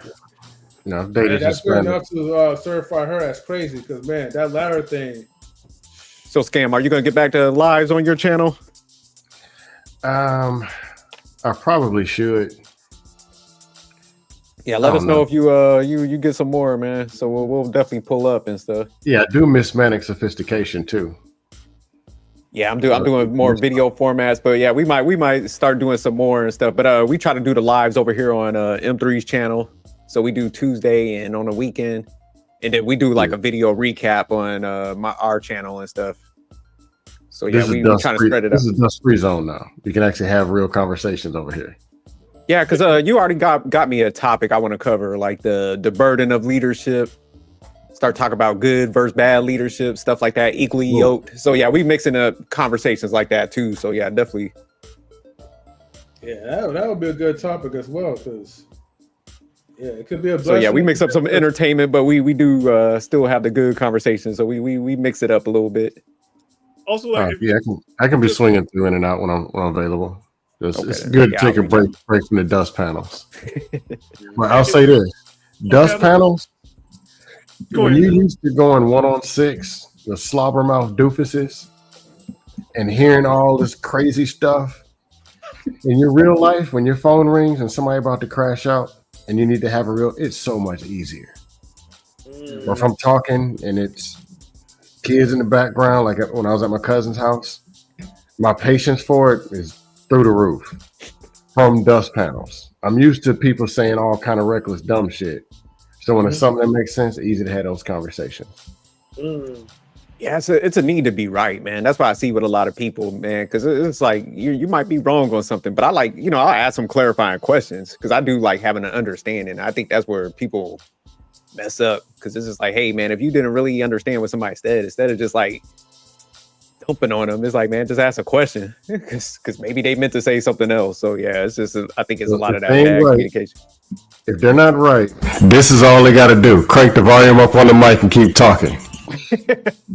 Yeah. All of a sudden they right. Hey, I got a question for both of you guys. When you guys do leaderships, can you guys talk about the books? Because I can tell when a leader do 5-minute managers, which I don't like. That woman manager book, I don't like it. I can tell. And the 48 Laws of Power, I'll be looking like, hey, Playboy, I already know what you're doing. Like, that's some fuck shit. Don't do that no more. But like, the 48 Laws is, it's like a prisoner book. I know, but some managers, they like that. Of awareness. It's a level of awareness that goes with that book, but it can't be your source to actually use those principles. It can't be that. That means you're a managers that do, and it's like people start calling off, people quit, people get new jobs, and I like when people do the new jobs. Right, they don't tell us. It's like that day they quit. Like, I already got a new job already. Anything John C. Maxwell, the Bible, John C. anything by John C. Maxwell. But you know, people don't read. That's why it'd be good for you guys to go ahead and break it down for people so you can sell the books. Get a little affiliate program so people go to your Amazon list and you guys get paid and talk to people in leadership. I don't want to do leadership no more. I'm tired. Don't be telling people that like lead me. I'm like, go to hell. I can't do it. I just can't. Well, you don't have to lead many to be a leader. You can, facts. Because it could just be either you influencing somebody who is a leader and they're off track, or just somebody calls you and they need advice. You just got to be there for them. That's still leadership. But you know, people want to do Or leadership. you can actually lead leader, bottom up leadership. Yeah, Jerk but might what be we more have now. Go ahead. But what we have now, though, is people want the term leadership is not to help people, it's to help themselves, to elevate themselves so they could be worshipped and adorned. And that's what I'm seeing more and more people when they toss leadership. Not you guys, but it's so much. It's just thrown out there. It's like a buzzword. And I'm looking at people. I'm like, yo, like, you just don't really care about people. But you want it because it pays well. But you don't want to solve the problems. You don't want to fix the issues. And you don't want to build the system. And if you can't do all three, then why are you here? But you know what? That's just me because I've been in leadership. And as a kid, I did it already because I'm the oldest and I took care of it. And I just can't. Now I just want to sit back, enjoy, and just watch the trains crash and just like, okay. I was taught before I became a supervisor in 2018, a mentor supervisor told me, as a supervisor, any form of leader, you're supposed to fill yourself up and start giving forms of yourself to multiple sources. That's what an effective leader does. You're going to have to be a different version of yourself for each one of your people below you. Give yourself to the people above you, and then find something left to give yourself. And I understood that leadership is more submissive than being the follower. That's what men aren't getting. You're supposed to be so submitted to God and to the higher purpose that they shouldn't even want to be the leader. They should be like, man, shoot, I just want to follow. They just see you moving so hard. Just like Rick Williams said it, because they was talking about this 50-50. Men whining about what they don't want to do for the woman because she gonna do this because it is. Well, she might as well. Okay. So y'all want to talk about this 50-50 shit, but you want to be the leader. It was complete silence on that panel. You're going to be the leader, supposed to be the first in line and last to leave, and you talking about a 50-50 and telling about everything that you ain't going to do. Make that make sense. The dust panel was quiet. But I don't know. I ain't going to kill all the leadership. I can be here all day on leadership. But we're gonna definitely save that in our next video topics, and I'll be looking forward to it. I do gotta wrap it up because already 11:45 might end, so about to go ahead and rest up and get ready for another day. But salutes to you guys, man. Thank you guys for tuning in. It was definitely fun discussion. Start smoking weed. Start it now after you get over this Erica Mena on Tuesday. All right, everybody. Everybody take care, man. And we are out. All right, peace. Peace out, peace.